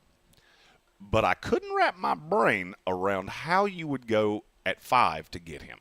Well, I don't think they like Joe Alt as much. It's not that they don't think he's the number one player. I've kept butting up against this of he's not a left tackle. I've got Rashawn Slater, who played right tackle, but now I've got to move him over here. And all of this is just, it's not making sense in my head. But about 2 weeks ago, it came down from some of the people that I talked to around the league of the Chargers taking a lineman at 5. If you've noticed, I haven't had a receiver to them in a month. Mm-hmm. There's a reason for that. Mm-hmm. Because I got told they're committed to getting that right side of the line right. They're going to run the ball. This is where it's going to go. But I'm still stuck on who's that going to be. Well, over the last about 48 hours, J.C. Latham has become almost a guarantee to the Chargers. But I feel like people are doing this the wrong way. You have a team in Minnesota that needs a quarterback that's in the NFC. Mm-hmm. You have the Chargers who are in the AFC that desperately want to trade down because the guys they want, and there are 2 of them, do not make sense for where they're picking. One of them does, but it's in the second round. We'll get to that in a minute. The Chargers are going to do the same thing that the Patriots and the Cardinals did, which is ring, ring, Mr. Adolfo-Mensa. Hey, buddy, you want to come up here and get this pick, don't you? Yeah, I do. What, pray tell, is that going to cost? And now, Mr. Third first rounder is not a thing because you're going to get 11, you're going to get 23, and that's the end of it. We're done. There's no more extra picks. There's no more any of this. There's no more anything. You get 11. You get 23. This is what I traded up here to do. I'm going to come get my quarterback. You're going to drop down to 11. You're going to get the guy you want, and we're both going to walk away hunky-dunky. because you're not going to trade with the Broncos and you're not going to trade with the Raiders because they're in your division, stupid. That's why you don't do this. This is why you don't make it so clear what you're trying to do. Because you get to this point and it becomes real easy for somebody like me to go, what's your other option? Oh, wait, let's talk. Who else you going to call? You going to trade in your division? You going to give a quarterback? J.J. McCarthy possibly? Yeah, he could be a bust. I'm going to say you probably haven't done the homework on him to know that because you only have so many scouts and you only have so much time. So what else you going to do, buddy boy? Oh, you're going to meet my price. And that's exactly what they do. So they meet Minnesota's price. Yes. You're going to get 11 and 23 and we're done. I'm not giving you future picks. I'm not doing any of that crap. I'm not getting the quarterback that I want. I need a quarterback. I've got Sam Darnold who can sit in front of J.J. McCarthy until he's ready to play. But you're not going to hijack me the way the Patriots and the Cardinals are because you've already tipped your hand. Okay. I already know what you're doing. And the other two quarterback-needing teams are in your division, you moron. This is why you don't do this. But if I'm Minnesota, I'm not doing a deal to move up for anything but 3. Drake May's the only quarterback that I would trade up for. Well, and that's cute. You will wind up without one. Because all of the leverage that I have here, it goes away when I'm not talking to the Chargers. I'll give you an example. The Tennessee Titans, do they really care if the Broncos move up? No, they're not in their division. If I can drop back and get who I want and I get more capital from you, there's no reason for me to not do it. The one spot that I have leverage is with the Chargers. That's it. I don't have it anywhere else. And this is just to keep I don't have it with J.J. the McCarthy Bears. away from the other two teams. The Bears are in my division. No, I've got to go get a quarterback. But the Raiders could move up with the Bears. They're in opposite conferences. So that could burn me out of Penix. And then I could be sitting here holding the bag having to take Bo Nix at 11 as the 6th quarterback in this class. That's in the range of possibilities. Or I jump out in front of all of you because I get the first crack at this. Denver doesn't have the capital. Raiders don't have the capital. I do. That's why I'm not afraid of moving. Or I'm not afraid of them moving up. But you have the capital to get to 7. You don't have the capital to get to 5. That's the point. I control the narrative here. I can tell the Chargers, this is what I'm going to give you because you don't have anywhere else to go.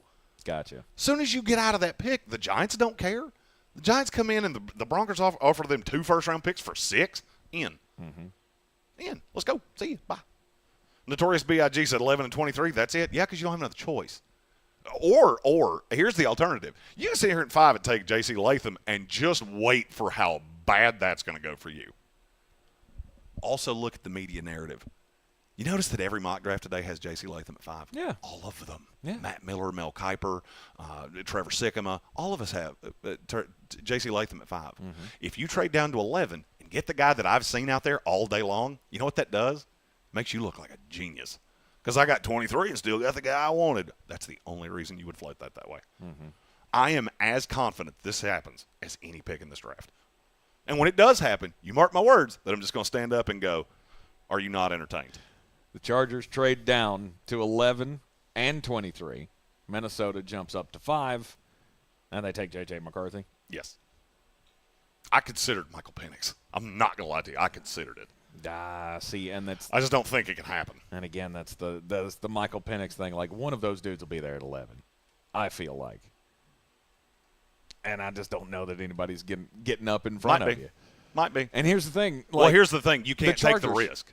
Because if it happens, I get what you're saying. If it happens, you look like a moron. Oh, yeah. If you're sitting at 11 and you miss out on a quarterback completely and the only option that you have left is Bo Nix, and by the way, do that, then, yeah, you're gonna look like a douche. Oh, and by the way, the another thing you seem to be underselling, a team that desperately wants to trade out of a pick in front of you is in your division.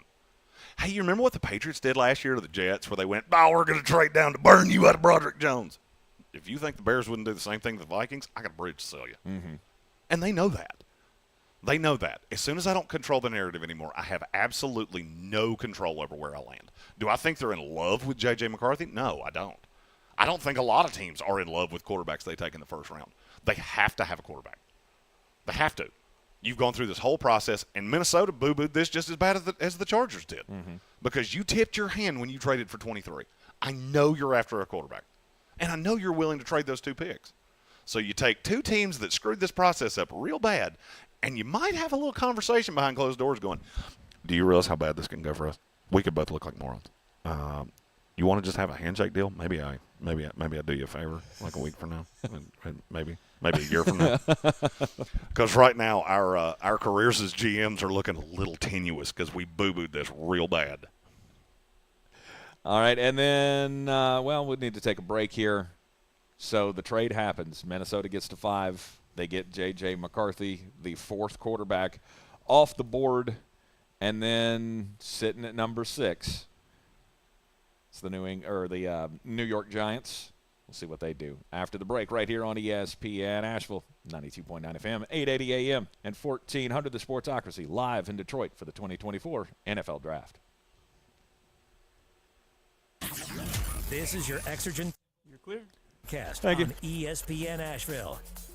Looking pretty good. And then we're hitting Get Weird News after this one. Shine, and there's mainly dry weather over the next 4 or 5 days. We'll skip the next two. It doesn't look like the next chance of rain will get in here. So no weird, no crimes. Sometime Tuesday. I mean, there's a small chance as we go through tomorrow, but really not much. All right. Hey, tonight cloudy, 48. 65 cloudy. Tomorrow maybe a little light rain. Saturday cloudy, 70 degrees and breezy. Sunny Sunday, 78. From the Weather Channel, meteorologist Ray Stajic. This report is sponsored by eBay Motors. eBay Motors is here for the ride with the parts you need at the prices you want. And with eBay Guaranteed Fit, they're guaranteed to fit your ride the first time, every time, or your money back. Keep your ride or die alive at ebaymotors.com. Eligible items only. Exclusions apply. To tell you that Keno picks 20 winning numbers, we wrote a winning number of our own. Hit it, boys. You pick up to 10. Keno picks 20. It's easy to play for a whole lot of money. Winning numbers are everywhere with Keno from the North Carolina Education Lottery. Must be 18 to play. Approximate overall odds to win a prize range from 1 in 3.86 to 16.63. Problem gambling helpline 877-718-5543. This is a weekly test of the emergency alert system. This is only a test. Over 50,000 police officers are assaulted each year. Help police by not escalating. Address any complaints after the encounter. Comply now, complain later. Keep everybody safe. This message brought to you by the National Police Association. Learn more at nationalpolice.org.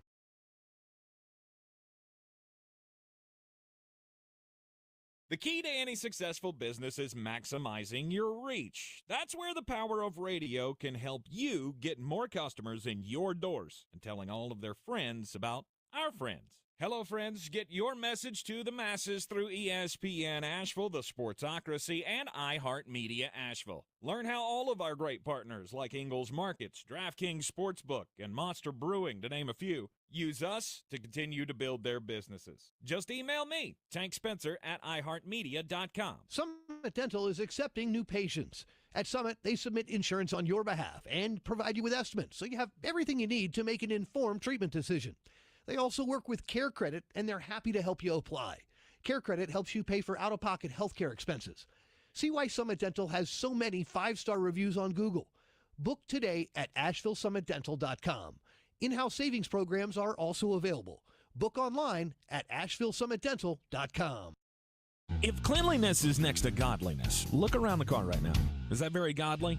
Look, life comes at you fast, but so does WBNC Auto Detailing. They have the tools to make your interior look like it's coming off the showroom floor. You don't believe me? Check them out on Instagram. All that filth and years of stains disappear. WBNC Auto Detailing does full interior and exterior details with paint correction, and they do wax and ceramic coatings. Call WBNC Auto Detailing at 455-3700. Premium care with a Southern hospitality touch. At Ingles, we're proud to work with 30 seconds. farms and businesses in the communities we call home. Not only does it ensure that you get top quality fresh items for your family table, it's a way for us to support the amazing individuals who pour their heart and soul into delivering the very best they can do. Quality, freshness, community, it's all in the bag. Ingles, low prices, love the savings.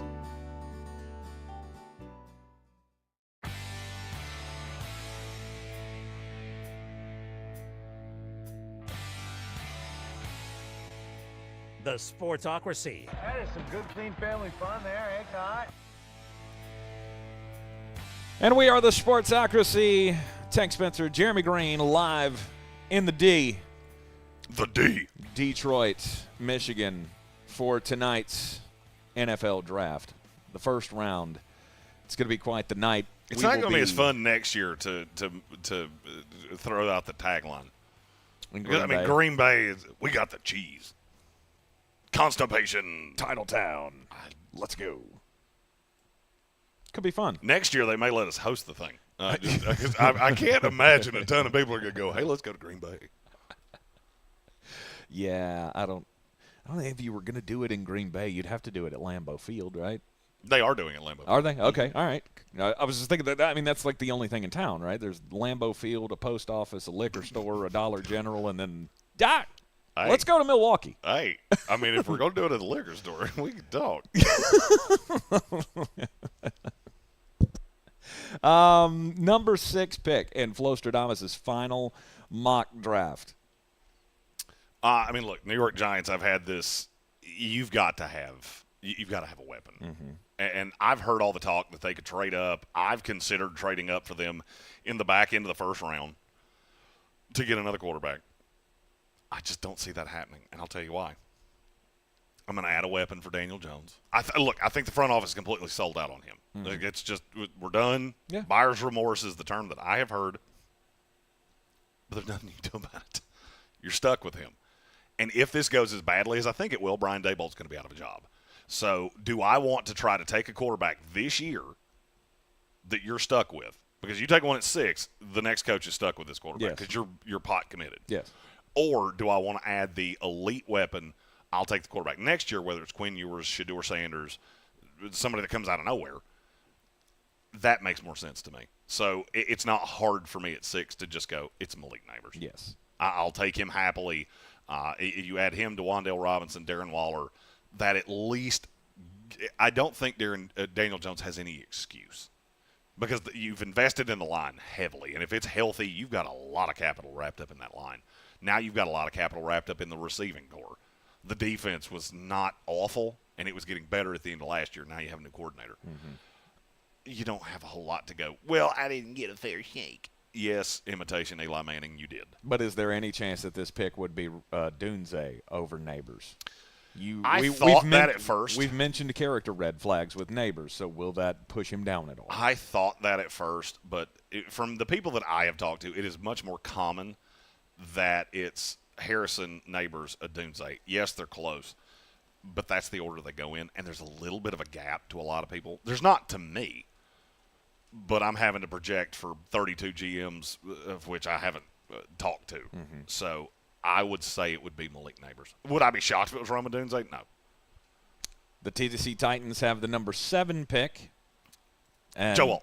Yeah. Joel. I mean, they were just running to the podium going, holy cow, how did this happen? I think they would probably do that as quickly as I just did. Yes, our wildest dreams have come true, and Joe Alt is there unscathed for us to have at number 7. Well, they probably had the angina going, uh-oh.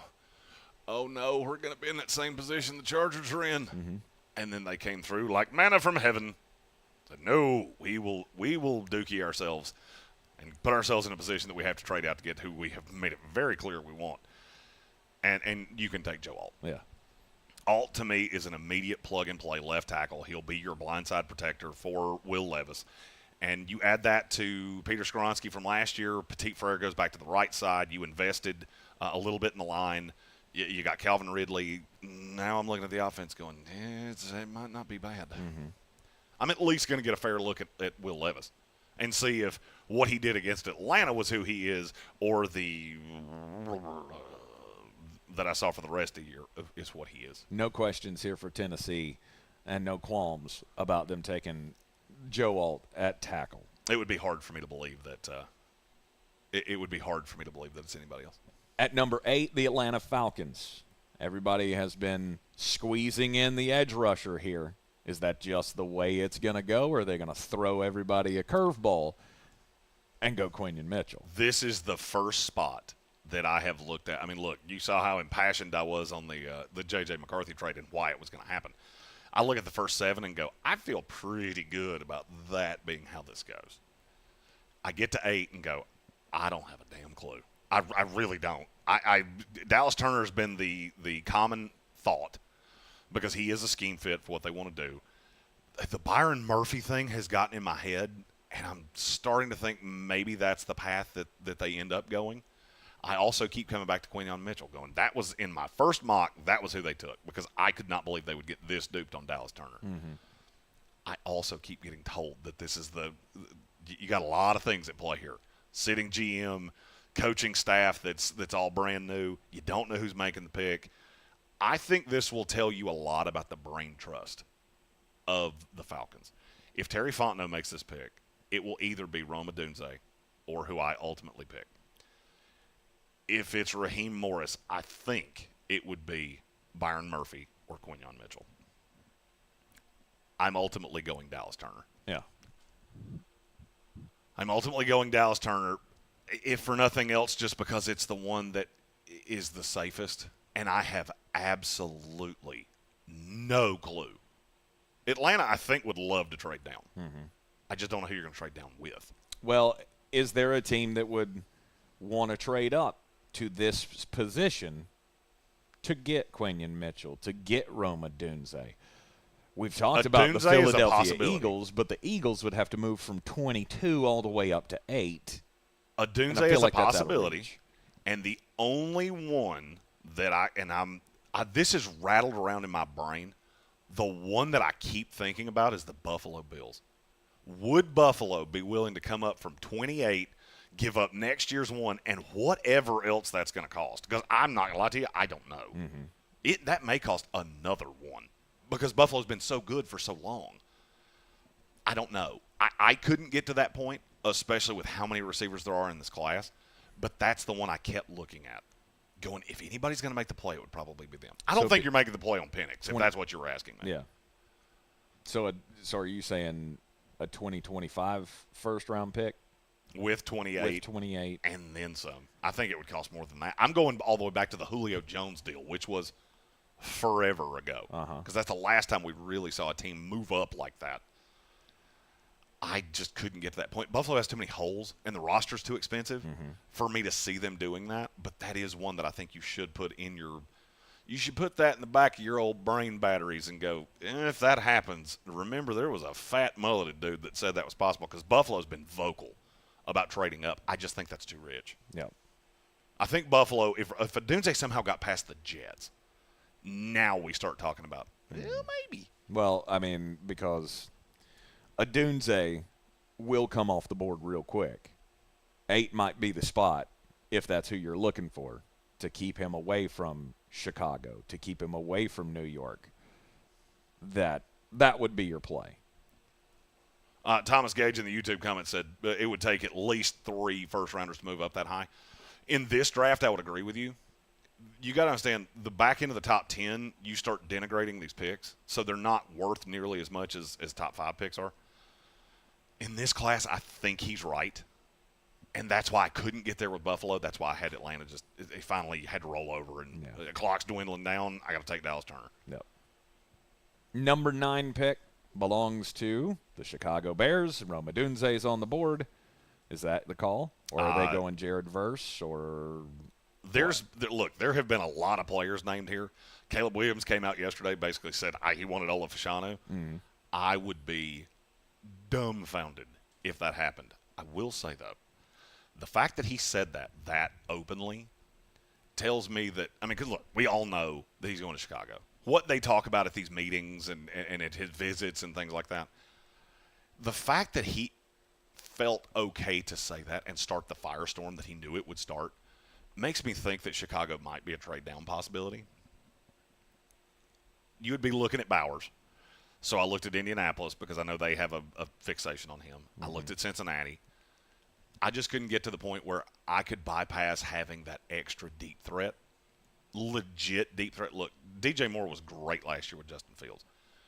I need a big-bodied, legit deep threat with the route runner, and I can just do so many multiple things. I couldn't get to a point where a package was going to be big enough for me to bypass that, whether it was for Byron Murphy, whether it was for Jared Verse. I couldn't get there. And so for me at number 9, it's Rome Odunze, wide receiver out of Washington, to the Chicago Bears. Which leaves zero excuses. And it leaves all of the Justin Fields truthers to continue to scream, why didn't you give him all the weapons that Caleb has? Well, because Keenan Allen would have gone I'll pass. I'm good. Hey, we traded you to the Bears. I won't get on the plane. Yeah. I'm a slot receiver, and I run across the middle, and my bones are a little brittle. I do like Roma He Dunze. will break them. I do like Roma Dunze to Chicago because, to me, that's, with what you've already brought in, that's your official star, and then you're rising to when Keenan's done. Yes. And then you got to get a slot receiver down the line. I love the build for the Bears. I think it I think it makes too much sense to not happen. And then you get to number 10. Run to the podium. Brock Bowers. You give me one of the best pass-catching tight ends, playmaking tight ends ever to be a prospect in the NFL. He may be the most complete tight end that I've ever graded. He's not a great blocker, but I think he could be. Mm-hmm. He's willing. I hate that term so much. He's got some bend. But you add that with Mike Williams and Garrett Wilson, and now you've got 3 legit big boy targets. You still have Tyler Conklin. You got Breece Hall coming out of the backfield. Mm-hmm. There is a thought that they could look to trade down to try to recoup that second-round pick that they lost in the Aaron Rodgers trade. I just don't think you can bypass Brock Bowers to do it. And I've seen other people put linemen in there to the Jets. I feel like if that's where they were, because I know they like Fatano. I know they like Latham at least to some degree. He's the clear 3. And I know they've loved Talise Fuaga since the Senior Bowl at minimum. I don't know what they talked about before that. I watched them with my own 2 eyes, just ooh and ah over Talise Fuaga. I feel like you would trade down at that point because somebody would be, if Bowers and Adunze were gone, if either one of them's there, you run to the podium, and that's what you do. Mm-hmm. If somehow they were both gone by the time you come up, you're going to look to trade down because there's going to be somebody that fell. There's either a quarterback that you can trade in front of Minnesota if they didn't move up. There's too many variables there. And 10 is where you start getting into I can get up there for a second-round pick, or I can get up there for, in some cases, a third-round pick. And that's where I think the trade could be facilitated. Yep. But with Bowers on the board, I didn't even think about it. No, the Jets will not be moving out of the 10 spot. They have too many options there, too many guys that they can throw into their scheme and be just immediate impact players. Brock Bowers, a favorite of Aaron Rodgers, and will be for a while. Now at number 11, the Los Angeles Chargers. Here's the Chargers, and now do they pull the trigger here? Or do they entertain another trade possibility with a team that might be looking to get that number 1 corner? I don't think they're going to risk it. Okay. Because you got too many teams that are sitting behind them. I mean, they were probably sitting on the edge of their seat the way you've been sitting on that seat this entire week in Detroit. God, it's so painful. And you just go get the guy. And these two have been – this feels like smoke, late smoke. It's not. They've been attached to J.C. Latham the whole time. I'm friends with a lot of guys that do this across the country. We've all universally been going, I don't see how they can get Latham until you get to this point and you start following the dominoes. Yep. I don't love J.C. Latham. I have said that vocally because I don't think there's a lot of growth to him. I think he is very much the player that he's going to be. Yep. The Chargers want a right tackle. They want to keep Slater on the left side. They still believe in Zion Johnson, who they took a couple years ago to play guard. They think this team is really close. And so they want a guy that can play right away. They're not looking for the projection of we're going to move Joe Alt to the right side or Talise Fuaga as just a run blocker. J.C. Latham's a ready-made prospect. He's going to come in and play, but there's no growth. I think it's short-sighted. You'd have to remember, and I say this every single year with new GMs. New GMs come into the big boy chair, and they feel like, I've been sitting back watching guys do this. I'm going to do this my way. And I feel like Joe Ortiz and Jim Harbaugh have fallen in love with Latham, and now they've gone full Kevin Costner in draft day. JCL no matter what. Right. And so at number 11, it's J.C. Latham. All right, and then that brings up the Denver Broncos at 12. This one was a little bit harder because I did think about Michael Penix here. Mm-hmm. I just don't think that's what the Broncos are doing. If you look at every move they've made, they're playing the long game. I mean, there was a report yesterday that the Jets actually offered more for Jerry Jeudy than the Browns did.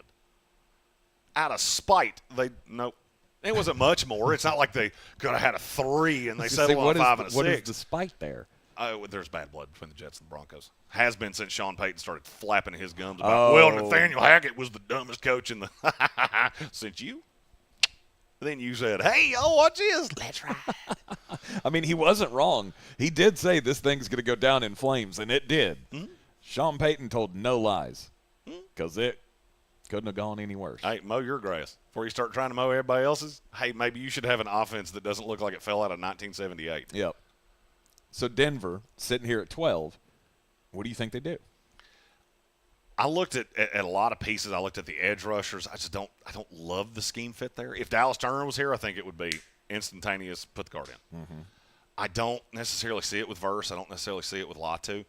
I think they take a guy that has been quietly attached to them this entire process. It's Byron Murphy, the defensive tackle out of Texas. Oh, okay. That's a little bit of a swerve. That's a long haul play I think he's going to be a solid starter in this league for 10 years. And I think that Sean Payton is playing a longer game than we intended. I'm not telling you he's not going to draft a quarterback. I think it's going to be Bo Nix in the second round. I think he's going to find some way to finagle his way in there and get Bo Nix. I don't see a path he takes Penix this high. And I know there has been – I'll give you another, hey, who wants you to know that?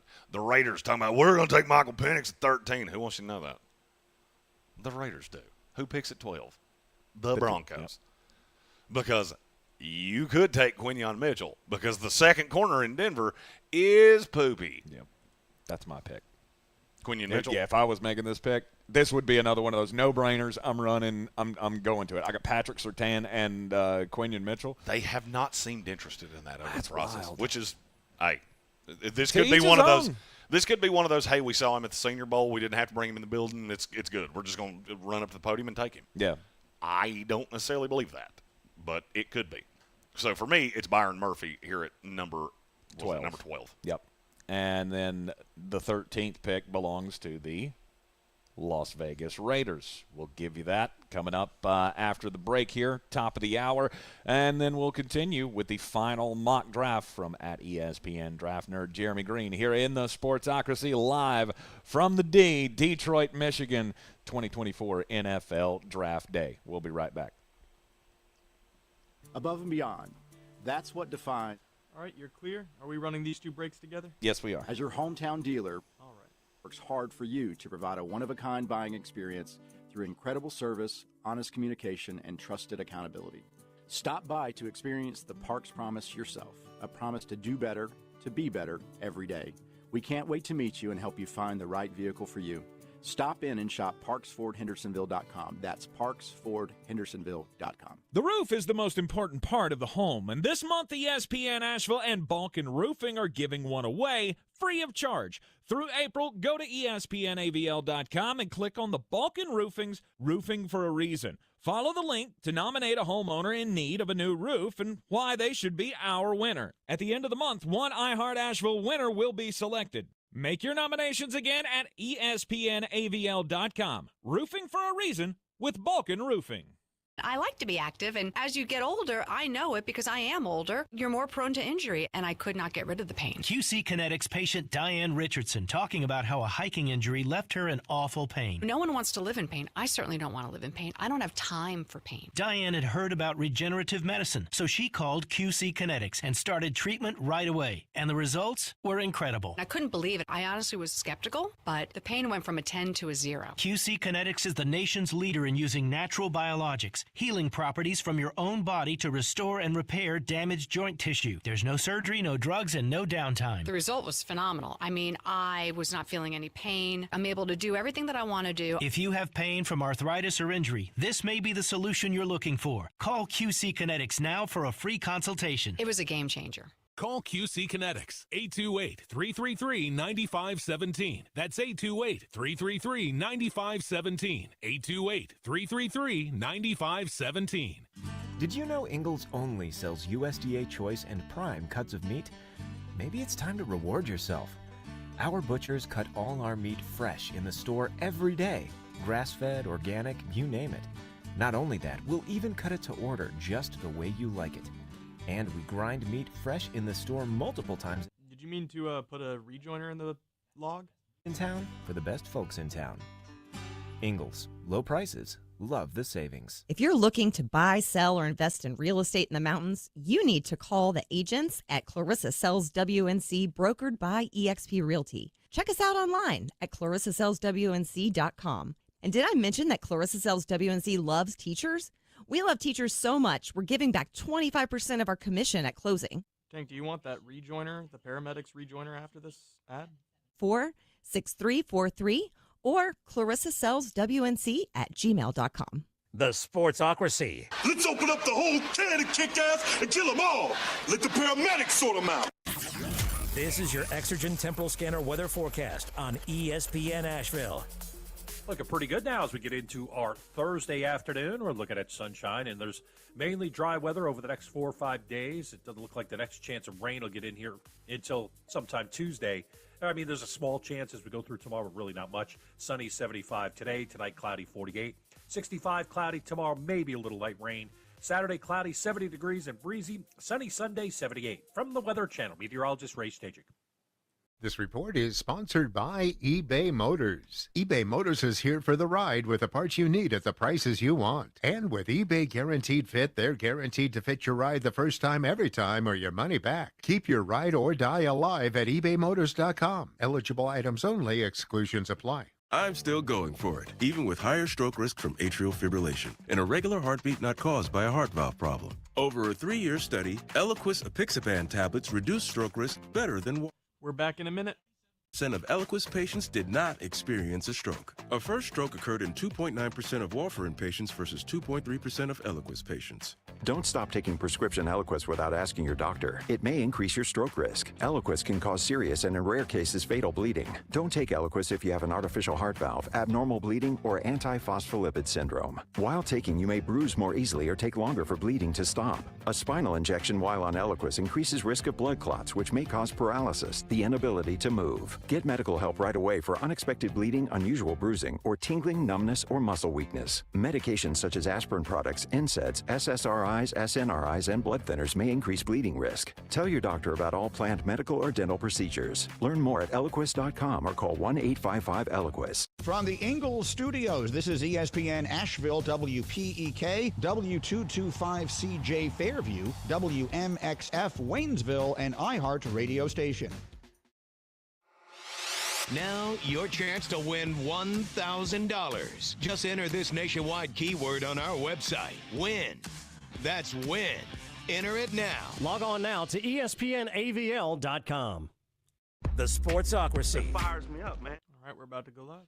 Sportsocracy. Shake it back! Beer City's best sports talk. It is gross. Just earlier. They are mature, actually. You just have to get to know them better. Your lunchtime dose of dumbassery. Live from the Ingles studio.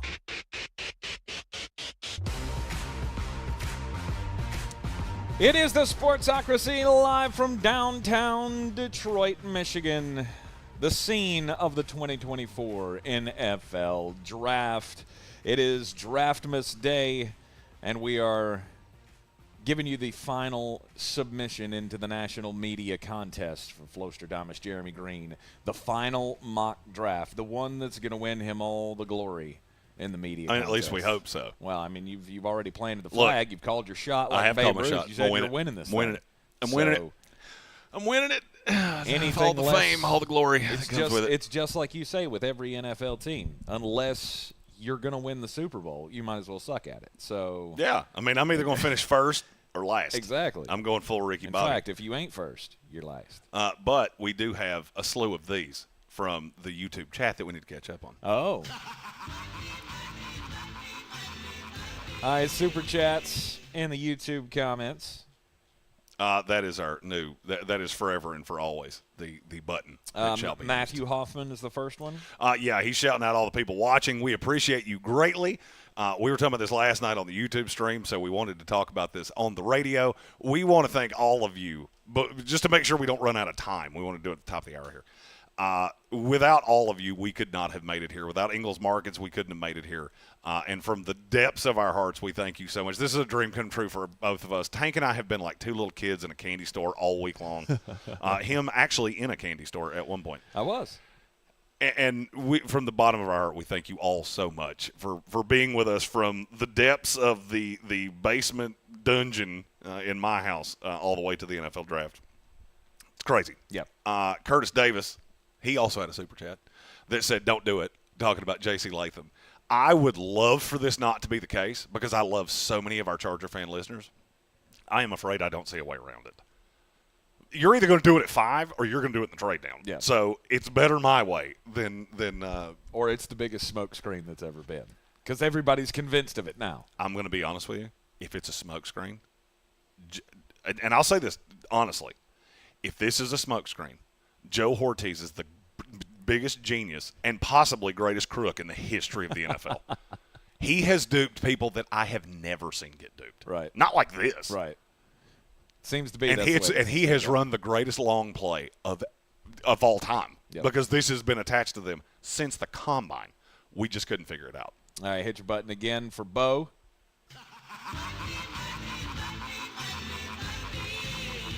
Shout out to Bo and Karen as well. As he says, hey, guys, I'm so proud of the show and how far I have come because he feels like a small part of it, and you absolutely are, 100% Bo. you are. You're a part of it. Karen's a part of it.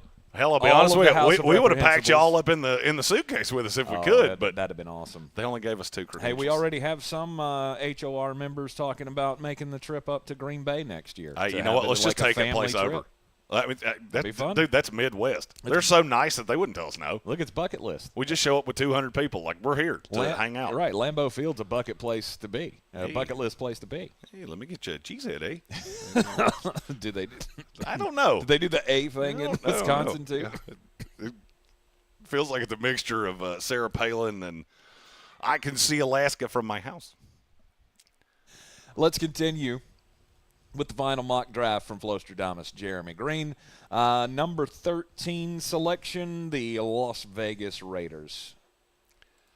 The Raiders are an interesting team, and they are one that I actually do think has perpetrated one of the great smokescreens you'll ever see, which is Michael Penix will never last past 13. Yeah, I think he will. I think he will, and I'll tell you why. Name me the team that's going to do it. All right, I'm the Raiders here. Who am I worried about? Am I worried about the Giants that traded their second-round pick? Yeah, I mean, they have another one, but you only have one. So you're in no better shape than I am. Mm-hmm. Am I worried about the Broncos? No. Who am I worried about? I don't have to take Michael Penix here. Okay.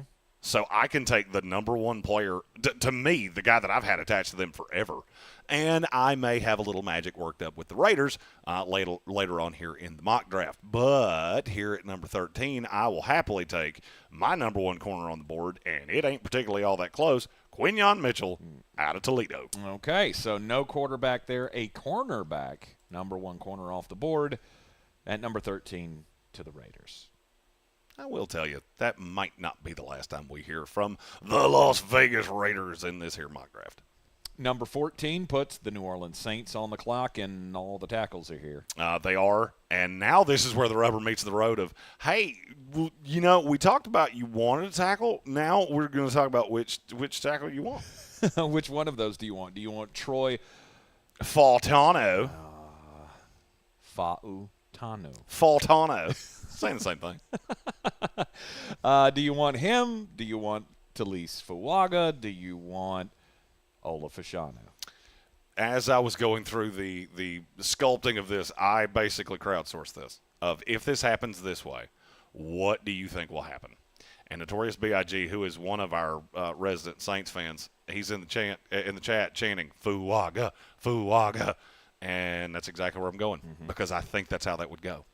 With Derek Carr, I look at their ability to run the ball, and that was something that kind of went away at times last year. And I think they would lean on Fuaga. I think they have him rated higher. I've heard the whole time that there are people that don't like Olafashanu and that he's going to fall. And I finally found a way to make it happen. So here at 14, it's Talise Fuaga, offensive tackle out of Oregon State. Or, as he pronounces it, Tauliese Fuaga. Okay, Eddie Guerrero. Just pronounce your damn name the way it's spelled. You could be. Well, it is. It is. So the A is an all sound. So it's Talise Fuaga. Talise Fuaga. Got it. Talise Fuaga. Yeah, It's hard to got do. it. You know, It's fine. We'll get it. Hey, do you know the player I'm talking about?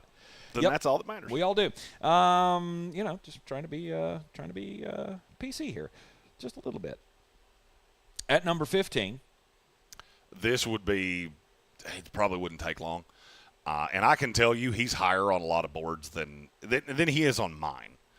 It's Cooper DeJean, the cornerback out of Iowa. I just feel like he fits that scheme so well, and people are going to be a little off-put that he goes ahead of Terry and Arnold. It's because of the order of teams that are there. I think he's a better fit than Terry and Arnold with the Colts. I feel like Terry and Arnold is a better fit with the team that he's ultimately going to go to, and it's not going to take all that long. But Cooper DeJean is a guy that certain teams are really in love with. And the medical has kept, because he got hurt at the end of last year, and that's kept a lot of these things from jumping up the way that they would have. If he could have gone to the combine and run there, this would not sound as untoward as it does right here. But I do think this is who they would take in this situation, and I think they're going to be presented with it. I don't see a way that you have more than one corner go before the Colts. Yep. And now, could that be Terry and Arnold? It could be. And then at 16, Seattle would love to trade down. And Troy Fautano may be the greatest smokescreen ever. But I couldn't pick anybody else. No. I feel like Philadelphia at this point would be looking at, okay, there's no DeJean, there's no Quinion Mitchell, so that's probably two of the top three off the board. We could go get Terry and Arnold. It could be. I think that's the more likely scenario. I do too. And this is where you have to. I would say and so. you have to pull the trigger at 16 because Jacksonville will not pass him up. I tend to agree with that, but I couldn't pull the trigger on it. I'll tell you why. Because Seattle will probably not be able to get the player that they wanted at 22. Possibly. So I couldn't forecast the trade down. I just gave them Troy Fautano. And I said this on the stream yesterday. There are people that think Troy Fautano can be a Zach Martin level guard. Yes. Do I believe that? No.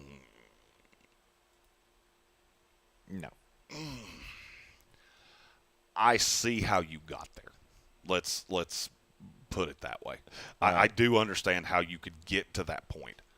I mean, because the raw on him's really good. I just don't see him as a tackle. He's a guard. Yeah. So if you're taking him as a guard, I fully get it. Troy Fautanu going to the Seattle Seahawks has been in every mock draft, I think, for the last month. It has been a while. Certainly been a while. It has been a while. At number 17, the Jacksonville Jaguars on the clock. And this is Terry and Arnold. Well, and I do want to address something. I saw it in the YouTube comments that Terry and Arnold's not a scheme fit at all. Okay, here's the only thing I'll tell you to that. Because you're talking about what they have done in the past. I'm not disagreeing with you there. The only problem is that every corner they have on that team now fits into that scheme that Terry and Arnold fits into. So either they are really confused about who they brought into this, or the defense is fitting to change just a little bit. Because Tyson Campbell, that's allegedly the best corner on your team. He was terrible last year. You get that, right? Darius Robinson, he gone. So I don't know who you think it would be. Press man, that ain't Nate Wiggins. And Darius Williams. Or Darius, what I say? You said Robinson. He's a sorry. draft pick. Yeah. He's coming later. I saw it. Yeah. I'm projecting, and I'm not in any way telling you that I know better about your team than you do. I'm just looking at this going, unless Jacksonville trades up, I don't know how you're not going to have to kind of shoehorn something.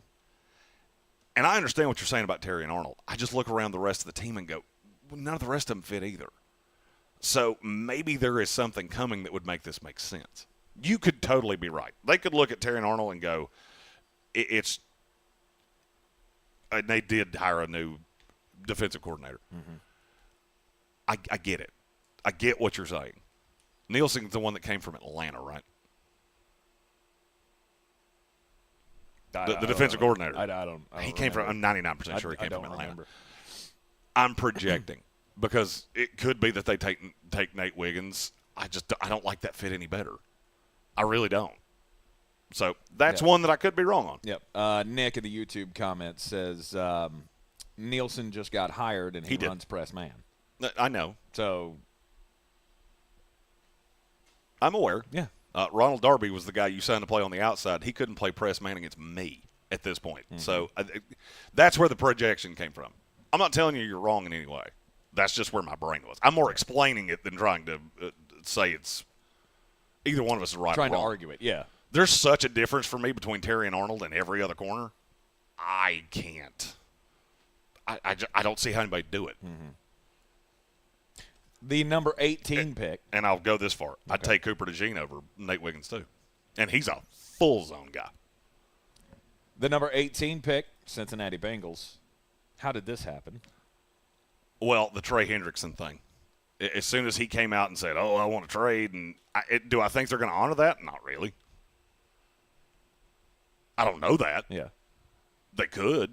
And if it falls this way and I have your ready-made replacement sitting right here, that makes it a little easier. It would look quite nice on that front line of the Cincinnati Bengals with Jared Verse, the edge rusher out of Florida State.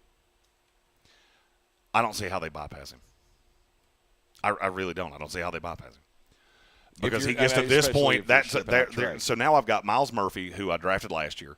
I've got Jared Verse as the replacement to Hendrickson. I can get a day 2 pick for Hendrickson because he is signed for 2 more years at respectable money. Mm-hmm. I mean, there's not a whole lot you can do about that. So I traded one of these teams, Washington, Arizona, that needs an edge rusher. Needs a vet guy because they've got 1 billion picks in this. Both those teams have 1 billion picks in this draft. And then I will add to the line down there. I'll add to some of the other places I got because I don't really have a player that makes sense. And Jared Verse is too good for me to bypass right here. The biggest question was, would I go Leatu Latu or Jared Verse? And I hate doing this way, but I had to. In the mock draft contest, I have to get the player right. I get a point for getting the player right in the first round. I get another point getting it right with the team, not the position. The position doesn't matter. I see a better chance that Latu goes to the Rams than that he's still around for the Bengals. So I cheated a little bit to choose Verse instead of Latu. Okay.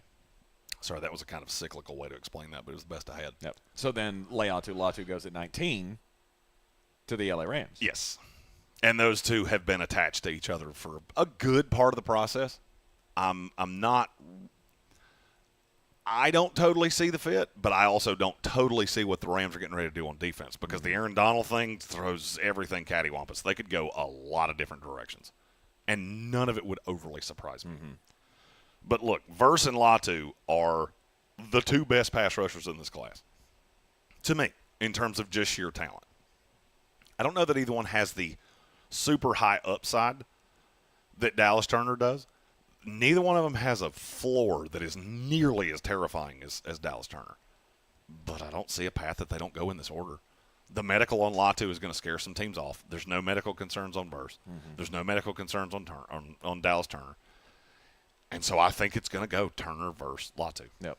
And being there in L.A., who knows what kind of access the Rams have. Probably, I would guess, a lot of access to the doctors. No doubt. That have worked on Latu and that have cleared, Latu to play. And, I mean, has he been cleared to play, or was it more of that, look, you can play, but just know that any moment that's coming. At any moment, another neck injury could happen and you'll be done. Like, that's what I get from the sense of him coming back from that medical retirement was, okay, you're fit enough to play now, but just know. Right? Am I wrong on that? No. Okay. Just want to make sure I was reading that situation correctly. Latu, 19 to the L.A. Rams. Makes a lot of sense. I think it does too. You're in the Sportsocracy. This is ESPN Asheville, and we are live from the D. The Motor City, where tonight we will see from Radio Row, and you will see us react to all of the picks tonight on Radio Row at the 2024 NFL Draft here in Detroit. Thanks to Ingles Supermarkets. Low prices, love the savings. We'll be live on the YouTube at 7 o'clock. The final mock draft of Flostradamus continues next. Hey, it's Ariel, and we have teamed up.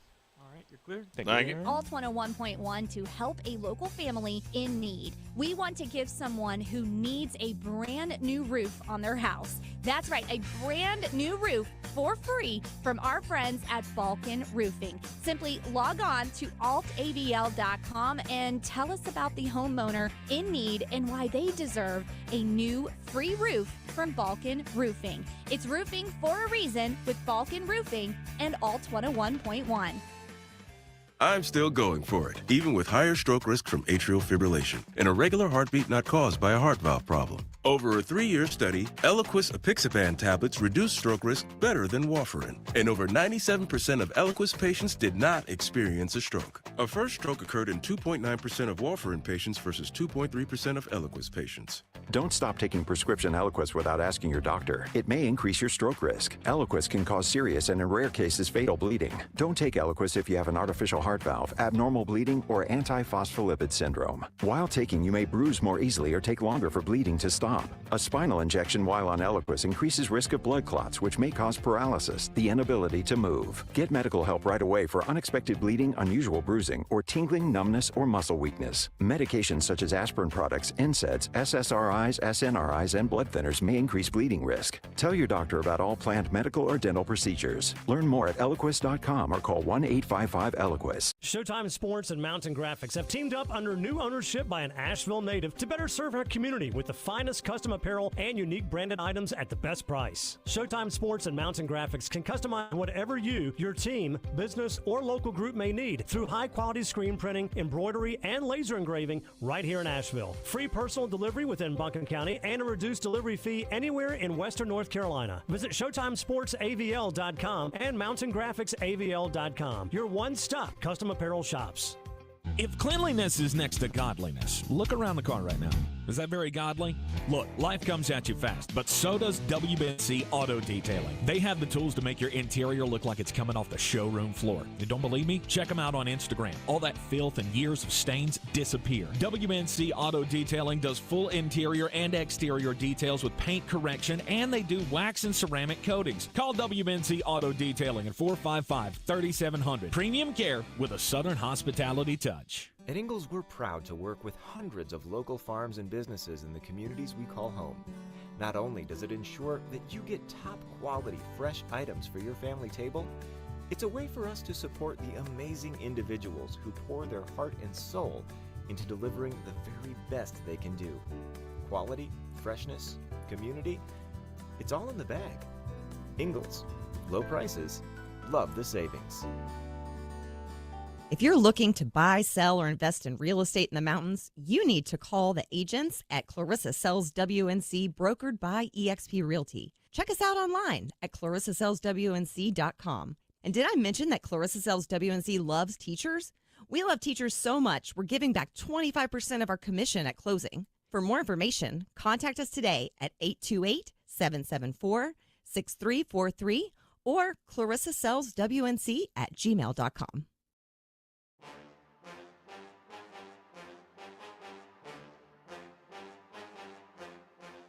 The Sportsocracy. Why are you smiling? Because I love football.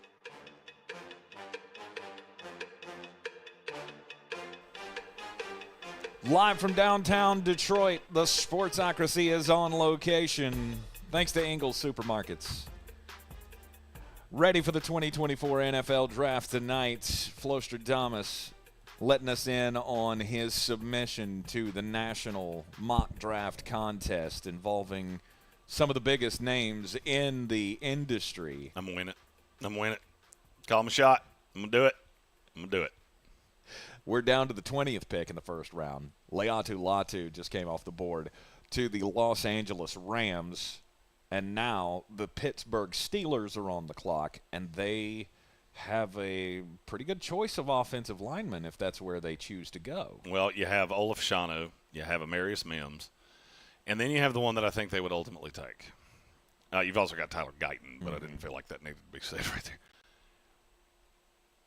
I look at Pittsburgh and what it is they want to do and how they want to do it. Fashanu's not a good run blocker at this point. You would have to either slot him on the left side, which they have kept Dan Moore over there for, I don't know, what feels like 20 years. I think it's been 2, but it feels like 20. And they don't really seem inclined to stop. If they were going to move somebody, it would be Broderick Jones, because that's ultimately where I think he's going to play. I don't think you're going to bring in a guy that's not good against the run. I look at Amarius Mims. Do I want 2 of the same guy, one of whom cannot stay healthy, and they're both raw? I don't really buy it.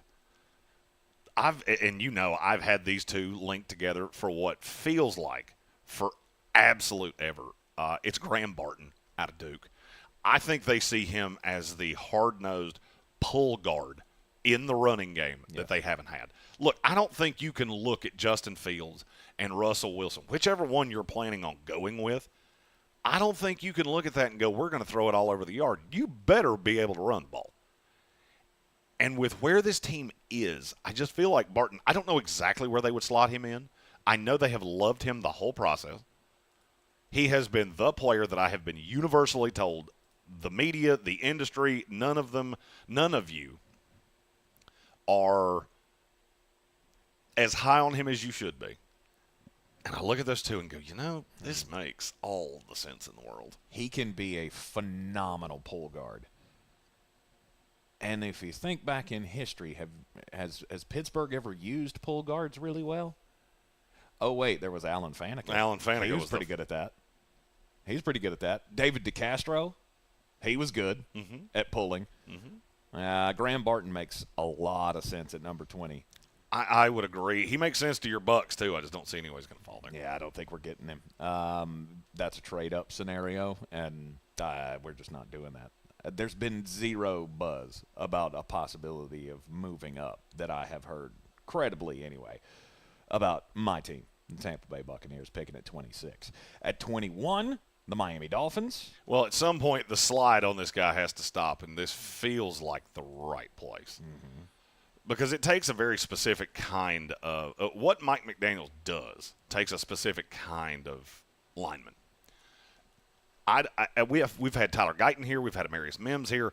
I don't think we at any point ever thought that Ola Fashanu could be here. He could start on the right side and be malleable if Teron Armstead, who you can't feel all that good about because of injury history, he would slide right over to the left. That team, they run a lot. But I don't really care that you're not a great run blocker because I got 2 receivers that scare you to death of blitzing me against the run. It's how they killed people last year. Right. If you can't get home in the run game with 4 guys, I'm going to bleed you like a catfish. And when you start cheating that safety up, I'm going to drill you over the top with Jalen Waddle or Tyreek Hill. Yep. I love this fit. I never in a million years thought he would be there. No. I really didn't. But it makes a lot of sense the more I think about it. Ola Fashanu falling down to 21 to the Miami Dolphins. He is a player I've been told over the process that we in the media are too high on, and the scouts don't love him as much as we do. Yep. Number 22, the Philadelphia Eagles. I don't think this would take long. Philadelphia's probably tried to trade up at this point. We're trying to get Quinion Mitchell. He went a little high. Tried to get Cooper DeJean. He went a little high. Tried to get Terrion Arnold. I couldn't get up there. Yep. Nate Wiggins makes a lot of sense in that Vic Fangio defense. And you wouldn't necessarily need him to be a day one starter. You could kind of bring him along slowly. Look, Nate Wiggins is really thin. He is super fast, but he's super thin too. And so you give me big play Slay, you've got James Bradbury, I can be a little patient. I don't love Nate Wiggins as a first-round pick, but I do like him with the Philadelphia Eagles. And then? Well, this is where we get a trade. I don't do a lot of trades in mock drafts because they're so hard to forecast. Because you got to get teams that have really high grades on players either that fall or a really big need, and you've got to start thinking for people, and it's really hard to do. But then I got here, and I look at the Chargers, and I go, there's a player I know they want, and if you take him here, it's not going to feel like great value. And I look at the Buffalo Bills. You've got the Cowboys, the Packers, your Bucks, the Cardinals in front of you. Mm-hmm.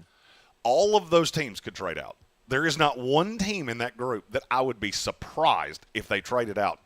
Could be to a quarterback-needy team, could be to one of those wide receiver-needy teams. So at 23, I'm trading back with the Buffalo Bills.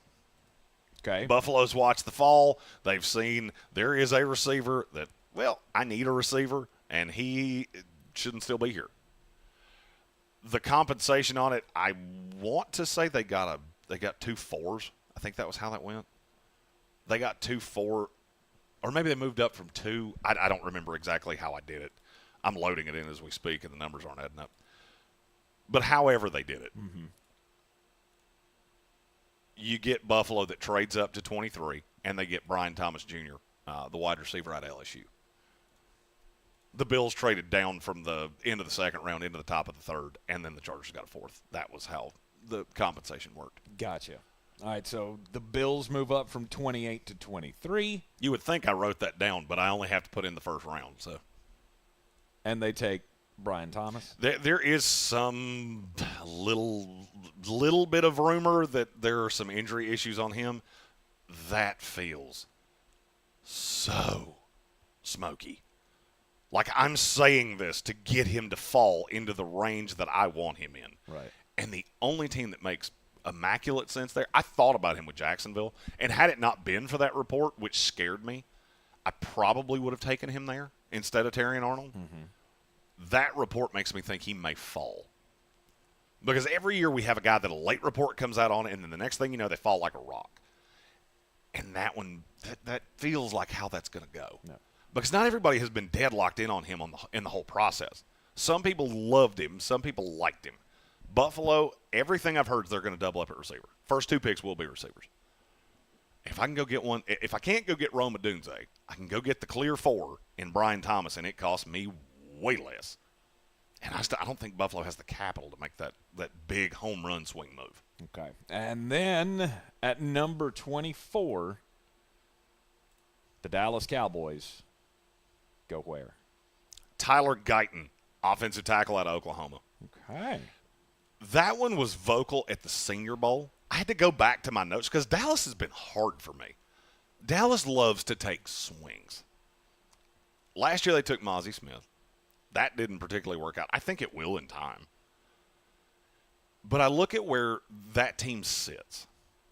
Receivers deep, I can add a receiver later on. I don't see a player that I have to add right here. Somebody's going to say Xavier Worthy. I don't see a way he goes in the first round. I don't think scouts or GMs are going to be fooled by the fact that, he ran a 4.21. Cool. How am I supposed to get him the ball? He's 50 yards down there. He can't catch it from 3 yards. Why would I think he's going to catch it consistently at 50? Yep. A.D. Mitchell. A.D. Mitchell was one that I thought about. I just don't – I couldn't pull the trigger on that. Not because he doesn't deserve to be there. I just look at the line. I've got to have another piece because they lost Biotish. I've got Terrence Steele on the right side. I feel like you're going to move Tyler Smith over to the left, and I'll play Tyler Guyton on the right. Who's playing center? Who's playing center for the Dallas Cowboys this year? I don't know. Whatever, whenever, don't know? I don't know. Jackson Powers Johnson is sitting there. Yep. I'm glad you said that because at 25 is the Green Bay Packers, and that's who they take, is Jackson Powers Johnson. I don't know why what I'm getting ready to say is the case. Dallas does not seem inclined to take JPJ. Really? I don't necessarily think he goes in the first round. He should. I'm just not sure he's going to. I don't see how Green Bay bypasses him because Josh Myers was, at times, atrocious last year. I think they're comfortable with Walker on the left and Zach Tom wherever he's going to be. I also think Zach Tom can play on the left.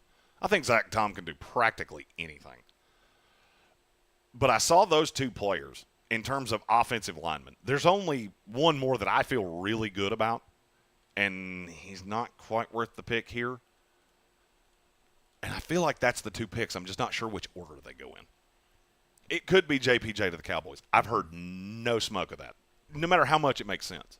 It's not linked. It hasn't been linked up in the ether. If that's where they're leaning, they have done a really good job of keeping that to themselves. Mm-hmm. That's entirely possible. It's just hard for me to forecast. It's really hard for me to forecast that. Yep. That was, of all the picks in this class, that was probably 2 of the 5 toughest ones were Dallas and Green Bay. Yes. Plus, you get to this point, and you might as well be blindly throwing darts at a board. Because this gets really hard at this point. Right. Next up at number 26, it's my team, the Tampa Bay Buccaneers. We'll take a break, and then we come back.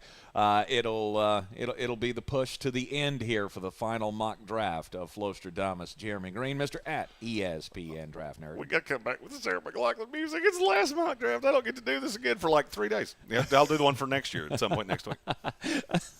Of course he will. It's Happy Draftmas Day here in Detroit, Michigan. We are live at the scene of the 2024 NFL Draft, back right after this. This is your extra clear weather forecast on ESPN Asheville. Looking pretty good now as we get into our Thursday afternoon. We're looking at sunshine, and there's mainly dry weather over the next 4 or 5 days. It doesn't look like the next chance of rain will get in here until sometime Tuesday.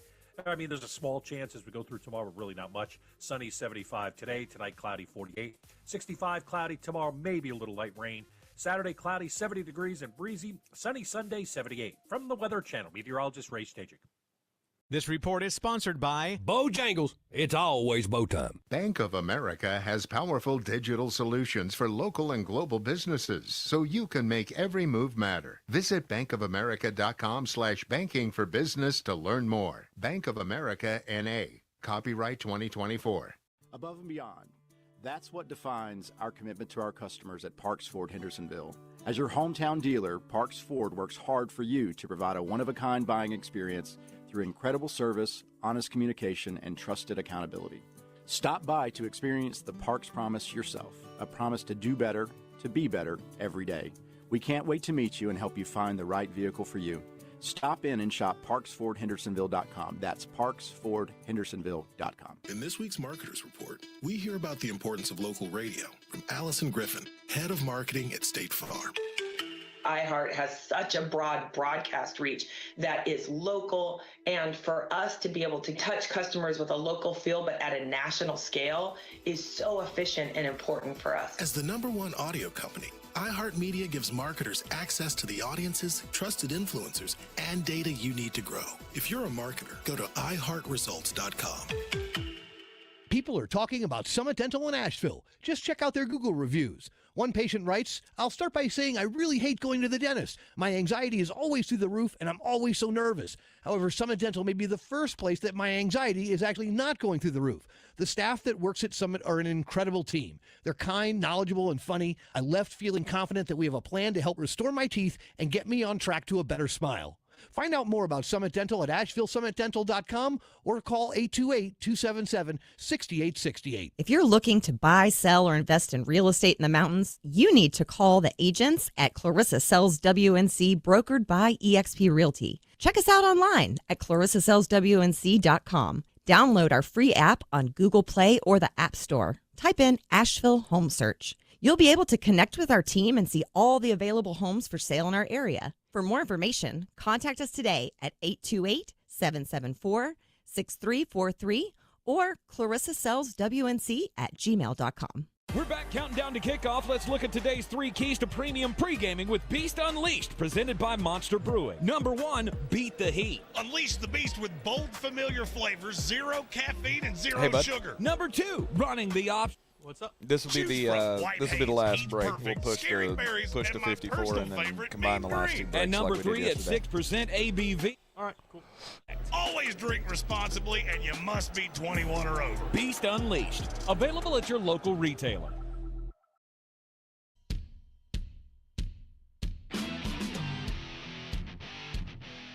The Sportsocracy. Let's open up the whole can of kick ass and kill them all. Let the paramedics sort them out.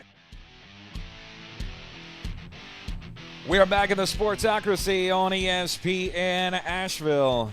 And we are live in Detroit, Michigan for the 2024 NFL Draft. Radio Row tonight, 7:30. Or no, excuse me, 7 o'clock. 7 o'clock. 7 o'clock, we will start the coverage, live reactions, scene setters, all of the things, inside buzz, live from Radio Row throughout the entire first round, and then for all of the day 2 picks tomorrow night so good. As well. I'm so excited. Excited. Yes. It is going to be great. We're both going to be wearing our fancy clothes. Jeremy in his Jim Tressel sweater vest. Correct. And then I will be – is it a sweater vest? I have a sweater vest, yeah. Interesting. Don't you judge my sweater vest. I will be vest. wearing a suit for like the 3rd time in my life, so that'll be an interesting sight. No more rock band T-shirts and jerseys for me, at least not on the biggest night of – our professional careers. There's no other way to put it. This is going to be phenomenal to be in the room at the biggest event of the off season, and we'll bring it all to you. Behind the scenes look tonight at 7 on the YouTubes. Just go to thesportsocracy.com, click the live video link, subscribe to the channel, and that way you can join us in the chat tonight as well. You ask all of the questions, and we'll just have a gay old time tonight. Jeremy loves it when I use that phrase. I do. The final Flostradamus mock draft that has been submitted into the media contest. At number 26, my Tampa Bay Buccaneers are on the clock here. Jackson Powers Johnson just went off the board to the Green Bay Packers, and this is at the point where that same NFL official will come over and say, okay, you guys can't be here anymore because Jeremy lost his mind on the Jets pick when they went Ola Fasciano. Or no, who was it? Troy Fautano. Troy Fautano. And if Jackson Powers Johnson comes off the board 1 pick before the Buccaneers, I might jump out that window tonight. You're going to show your keister. Is that what you're telling me? Because that is a scenario of how did you not see that coming, Jason Light?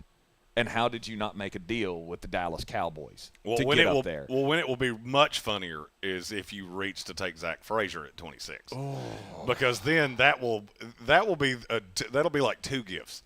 You know, when your mom would wrap your presents together and be a little box on top of the big box, and she'd say, "Open the little box after the big one." Mm-hmm. You open the big one, and it's like some cool toy, and then there's the add-on pack. That would be my present for the end of this first round. Yes. Because my team doesn't pick again for a long time. According to insiders with the Tampa Bay Buccaneers, there are 3 dudes that the team has met with, and they have their eyes on this number 26 pick. Graham Barton is gone. Jackson Powers Johnson, gone. The 3rd one, Wisconsin's Tanner Bordellini, is apparently in discussion for the 26th pick of the draft, according to and I love Tanner Bordellini. According to Tampa Bay Times reporter Rick Stroud, who's pretty good about having his inside information. I would that would be the end. I would have to go home. Have you ever seen somebody laugh so hard that they break and like just now no emotion fills their? That would be me. Yes. I would just stare at you like. I get noise. I want to laugh, but it won't happen.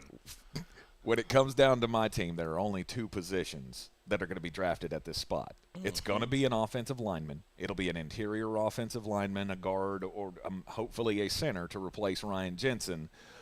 Or it's going to be the edge rusher. It's going to be Chop Robinson. It's going to be Jared Verse, gone. He's gone, been gone. And Marshawn Nealon from Western Michigan. They're down to 6 guys for that 1 pick. One of them is going to be on the board, obviously. Probably a handful. I'll feel very sure that Tanner Bordellini will be on the board. Yes. He will probably be on the board when you pick 2 picks from now. So I'm going to say you probably didn't have to put him in the story. Right. I personally went Chop Robinson, the edge out of Penn State. Yes. I've had him penciled into you for as long as I can remember because I think he fits into what you do. He's a nice Shaq Barrett replacement. And you've got to have somebody that can rush the passer. Yep. Because I look at that defense right now and go, your secondary is not good enough for you to be this bad at getting after quarterbacks. So if you think you're going to be picking here again next year, which secret time, I don't, you're going to have to find somebody. Yep. Now, I'll be honest with you. I did not hear about the Bortolini thing. I did hear that they liked him. Yes. I did not hear that he was in consideration for their first pick. According to Stroud, he is. Yeah, that feels like crap. But, but I feel like this is, here's our board of 6. Tanner would be the last one. I would hope so. I would hope you'd have to trade out. Your board would stack JPJ, Chop Robinson. If we've got a chance at one of those two, I don't know that I trade up. I don't know that you don't have a shot at both of them. Mm-hmm. I would say it's more likely that you have both than that you have neither. Yep. And if we do, hopefully we make the right call. And now I do find it less likely that you have a shot at Graham Barton. I don't. You've been drunk on the whole time. I mean, I have because I know. Because I did a lot of looking into who are we looking at, and as soon as I heard it's either JPJ or Graham Barton, feel pretty certain that's what this team wants to do. They want to build in the trenches. Mm-hmm. They've done it with their picks for years now, and some of them haven't gone very well. And my argument to that would be you can do a better job drafting on the interior tomorrow night than you could do tonight, if it falls this way. Okay. That was how I got to Chop Robinson. Okay. Makes a lot of sense. Fills a need. Tampa Bay Buccaneers with Chop Robinson at 26 makes all the sense in the world. There will be a vast reaction, though, from me if JPJ goes one pick ahead of us, because I am in love with that dude. At number 27, the Arizona Cardinals are on the clock. It was really 2 positions. It was really just one player. I considered Kool-Aid McKinstry because they do need a corner. Mm-hmm. I'm just not comfortable taking him this high. I think he is a second-round pick. There is a player that has fallen. Somebody asked me this in the chat earlier, but I don't remember who it was. The fact that he has fallen here is almost solely because he has not participated in the pre-draft process at all. And so there was never a chance for him to really gain momentum. The scouts watch the tape during the season all the way up to February. Then we get to the pre-draft process, and the dude's just a ghost because he got hurt at the end of last year. It's Jerzon Newton, defensive tackle out of Illinois. Mm-hmm. I believe he is too good to fall out of the first round. I would agree. And him going look, we talked about him in the top 15 for an extended period of time. Mm-hmm. And we get into – I've always called this goober season because a lot of people that do mock draft kind of become goobers of, well, Zach Frazier should go in the first round and Johnny Newton shouldn't. That is the stupidest thing I've ever heard somebody say out loud. And I heard it within this day. Not from this room, but from that television that was hanging behind Tank's head. Right. And I sat here dumbfounded for a minute and went, yep, there's goober number 417 that I've heard this year. Johnny Newton's a great player. He is. And I think he will be phenomenal with Jonathan Gannon in Arizona. Precisely. A scheme that did very, very well with, Fletcher Cox, Jordan Davis, Javon Hargrave. Like, that's a staple of the Jonathan Gannon defense, of having that big presence in the middle. It makes a lot of sense. Jerzon Newton to the Arizona Cardinals. Red C, one of our resident Arizona Cardinal fans, said MHJ and Johnny Newton. Yes, absolutely. I agree. At number 28, this is the Los Angeles Chargers. Yep, and here, the Charger fans, you're not going to love me. You're not, and you don't shoot the messenger, okay? I'm not saying it. I didn't tell him to do this. I didn't tell him to go get an offensive lineman that I don't particularly like. And I didn't tell them to draft a guy right here that I think you're taking too high because, well, he knows your coach. But everybody with the Chargers has made it clearly known that the reason they want to trade down is with Minnesota to get another pick to guarantee that they get who they take right here. Uh-huh. Chris Jenkins, defensive tackle out of Michigan. Is there actually first-round buzz with him? Yes, and as soon as this started trending, his number to go in the first round tanked. I don't know where it's at now. I have not checked it since we started the show. But Chris Jenkins absolutely went in the tank. It went from plus I want to say it was like plus 2,500 or plus 3,000 or something like that. It got all the way down to plus 750. Huh. Which tells me there is some smoke somewhere and made me feel real good because I had to send this in last night. So I didn't have any – I had already heard this. And it made me – then I started seeing Latham to the Chargers with all of these teams and that number on Jenkins, and I went, I think I'm right about this. I think I'm right about this. And look, I don't think Chris Jenkins is a bad player in any way. I also don't really know that they could wait until the fifth pick of the second round because they've made it so well known that they want him. Mm-hmm. So if there's anybody else, they could easily jump in front of them. And you've got the Cardinals and the Commanders and the Panthers, who all three have made it known. Hey, you want to start talking in between night 1 and night 2? You feel free. You know that number. You call. Yeah, currently on the DraftKings Sportsbook app, Chris Jenkins plus 850 to go in the first round. He was plus 2,500 3 or 4 days ago. Yep. There's lots of props that you can get on the NFL draft tonight on the DraftKings Sportsbook app. And don't forget that the chase is on for the Cup. You can light up the lamp. That means put some cash in your bank account there. With the DraftKings Sportsbook app, one of America's top-rated sportsbook apps. DraftKings has you covered with same-game parlays, live betting, odds boosts, so much more all throughout the baseball season, the NHL and NBA playoffs, and, of course, with the NFL draft tonight. Lots of prop bets, chances for you to make some money. And this week, with all of the NHL stuff going on, all North Carolina customers can place a pregame moneyline bet on the Carolina Hurricanes, and if they lead by at least 2 goals at any time, you automatically win, even if they end up losing the game. Now, if they win, obviously the moneyline pays off for you if they don't lead by 2. But if they do get up by 2, regardless if they blow the lead like the Islanders did the other night against the Hurricanes, then you will be a winner as well. Download the DraftKings Sportsbook app and use the code WPEK. New customers bet $5 and get $200 in bonus bets instantly. That's with the code WPEK only on DraftKings. The crown is yours. Gambling problem? Call 877-718-5543 or visit morethanagame.nc.gov. 21 plus, North Carolina only. Bonus bets expire 168 hours after issuance. One early win per opted-in customer. Max bet limits apply. Token expires at the start of the game. See dkng.co/ice for wagering eligibility and terms. Lots of money still to be made. Flosterdamus, to wrap up your first-round mock draft here, we go to the number 29 pick with the Detroit Lions. Are they going to take the guy everybody says they're going to take? That's who I gave to. It's Darius Robinson, defensive lineman out of Missouri. Yep. There's been so much smoke here, and Detroit is a team that they proved last year. We ain't hiding it from you. I mean, if we take our guy early, that's fine. We're going to get our guy. Yeah. And he just seems to be the one that they have really narrowed in on. Now, is it possible that they could be looking to do this later? Could they be looking to trade down? Sure. Mm-hmm. And I think they could do that. I just don't know how far you could go. So if one of these teams looking for a quarterback was trying to trade up, I'm not sure you can go that far and still get him. Darius Robinson could come off the board before. Top 40. Top 40 that's universally been the term I hear when I bring up his name. 6th pick. I'm looking at the 6th pick in the second round with the New York Giants. Too much of a risk? They don't have the 6th pick. They traded that for Brian Burns. Okay, who has? That would be Carolina. Don't they have a pick up there at No. the top? I thought they did. Okay, that's my bad.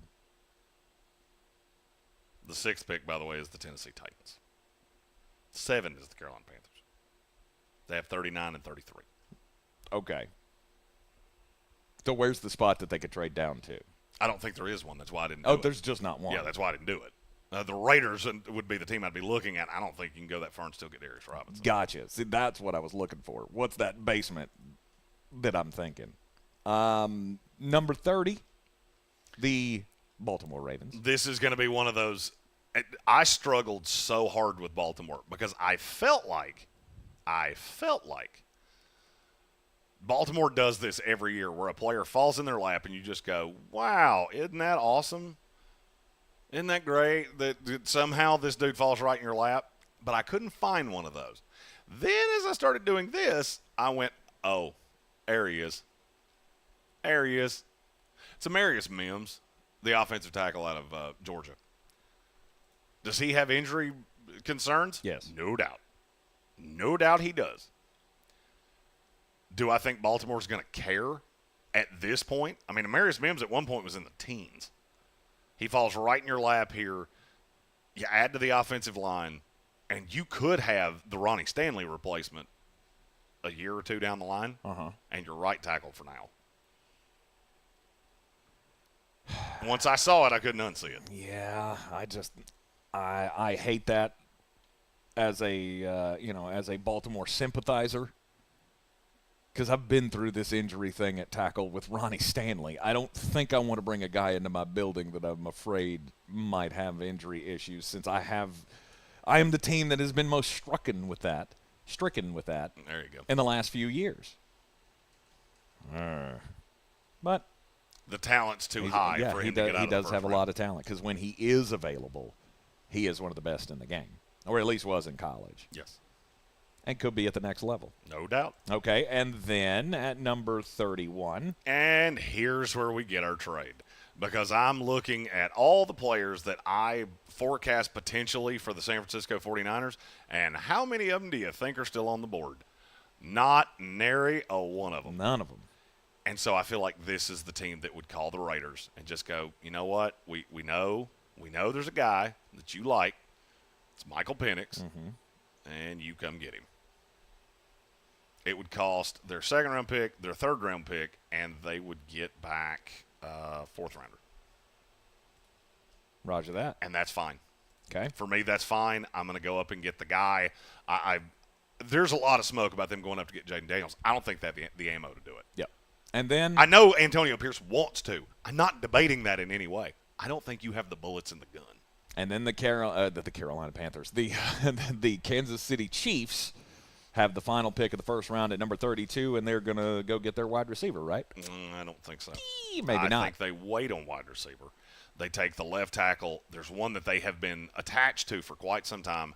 It's a guy that I believe in quite a bit. He's been mocked to Kansas City a few times with me, and it's Jordan Morgan out of Arizona. Yes, Jordan Morgan out of Arizona, the final pick of the first round of the Kansas City Chiefs. That is the Flostradamus mock draft, the final one submitted into the media contest. We'll see how he does, and you can follow along all the results and the picks and all of the DraftKings winnings tonight in the NFL Draft, as we will be live from Radio Row, downtown Detroit, Marsh's Park, as we'll be on Radio Row giving you the behind-the-scenes look at the NFL Draft. We will see you then on the YouTubes and back here tomorrow at noon on ESPN Asheville with first-round reactions. See you then. To tell you that Keno picks 20. All right, you're clear. With a winning number of our own. Hit it, boys.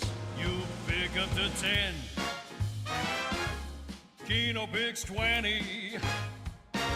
It's easy to play for a whole lot of money. Winning numbers are everywhere with Keno from the North Carolina Education Lottery. Must be 18 to play. Approximate overall odds to win a prize range from 1 in 3.86 to 16.63. Problem gambling helpline 877-718-5543. The key to any successful business is maximizing your reach. That's where the power of radio can help you get more customers in your doors and telling all of their friends about our friends. Hello, friends. Get your message to the masses through ESPN Asheville, the Sportsocracy, and iHeartMedia Asheville. Learn how all of our great partners like Ingles Markets, DraftKings Sportsbook, and Monster Brewing, to name a few, All right, cool. build Thank you, their brother. businesses. We'll talk to you tomorrow. Just email Thanks, me. sir. Thanks, All right, see you guys tomorrow.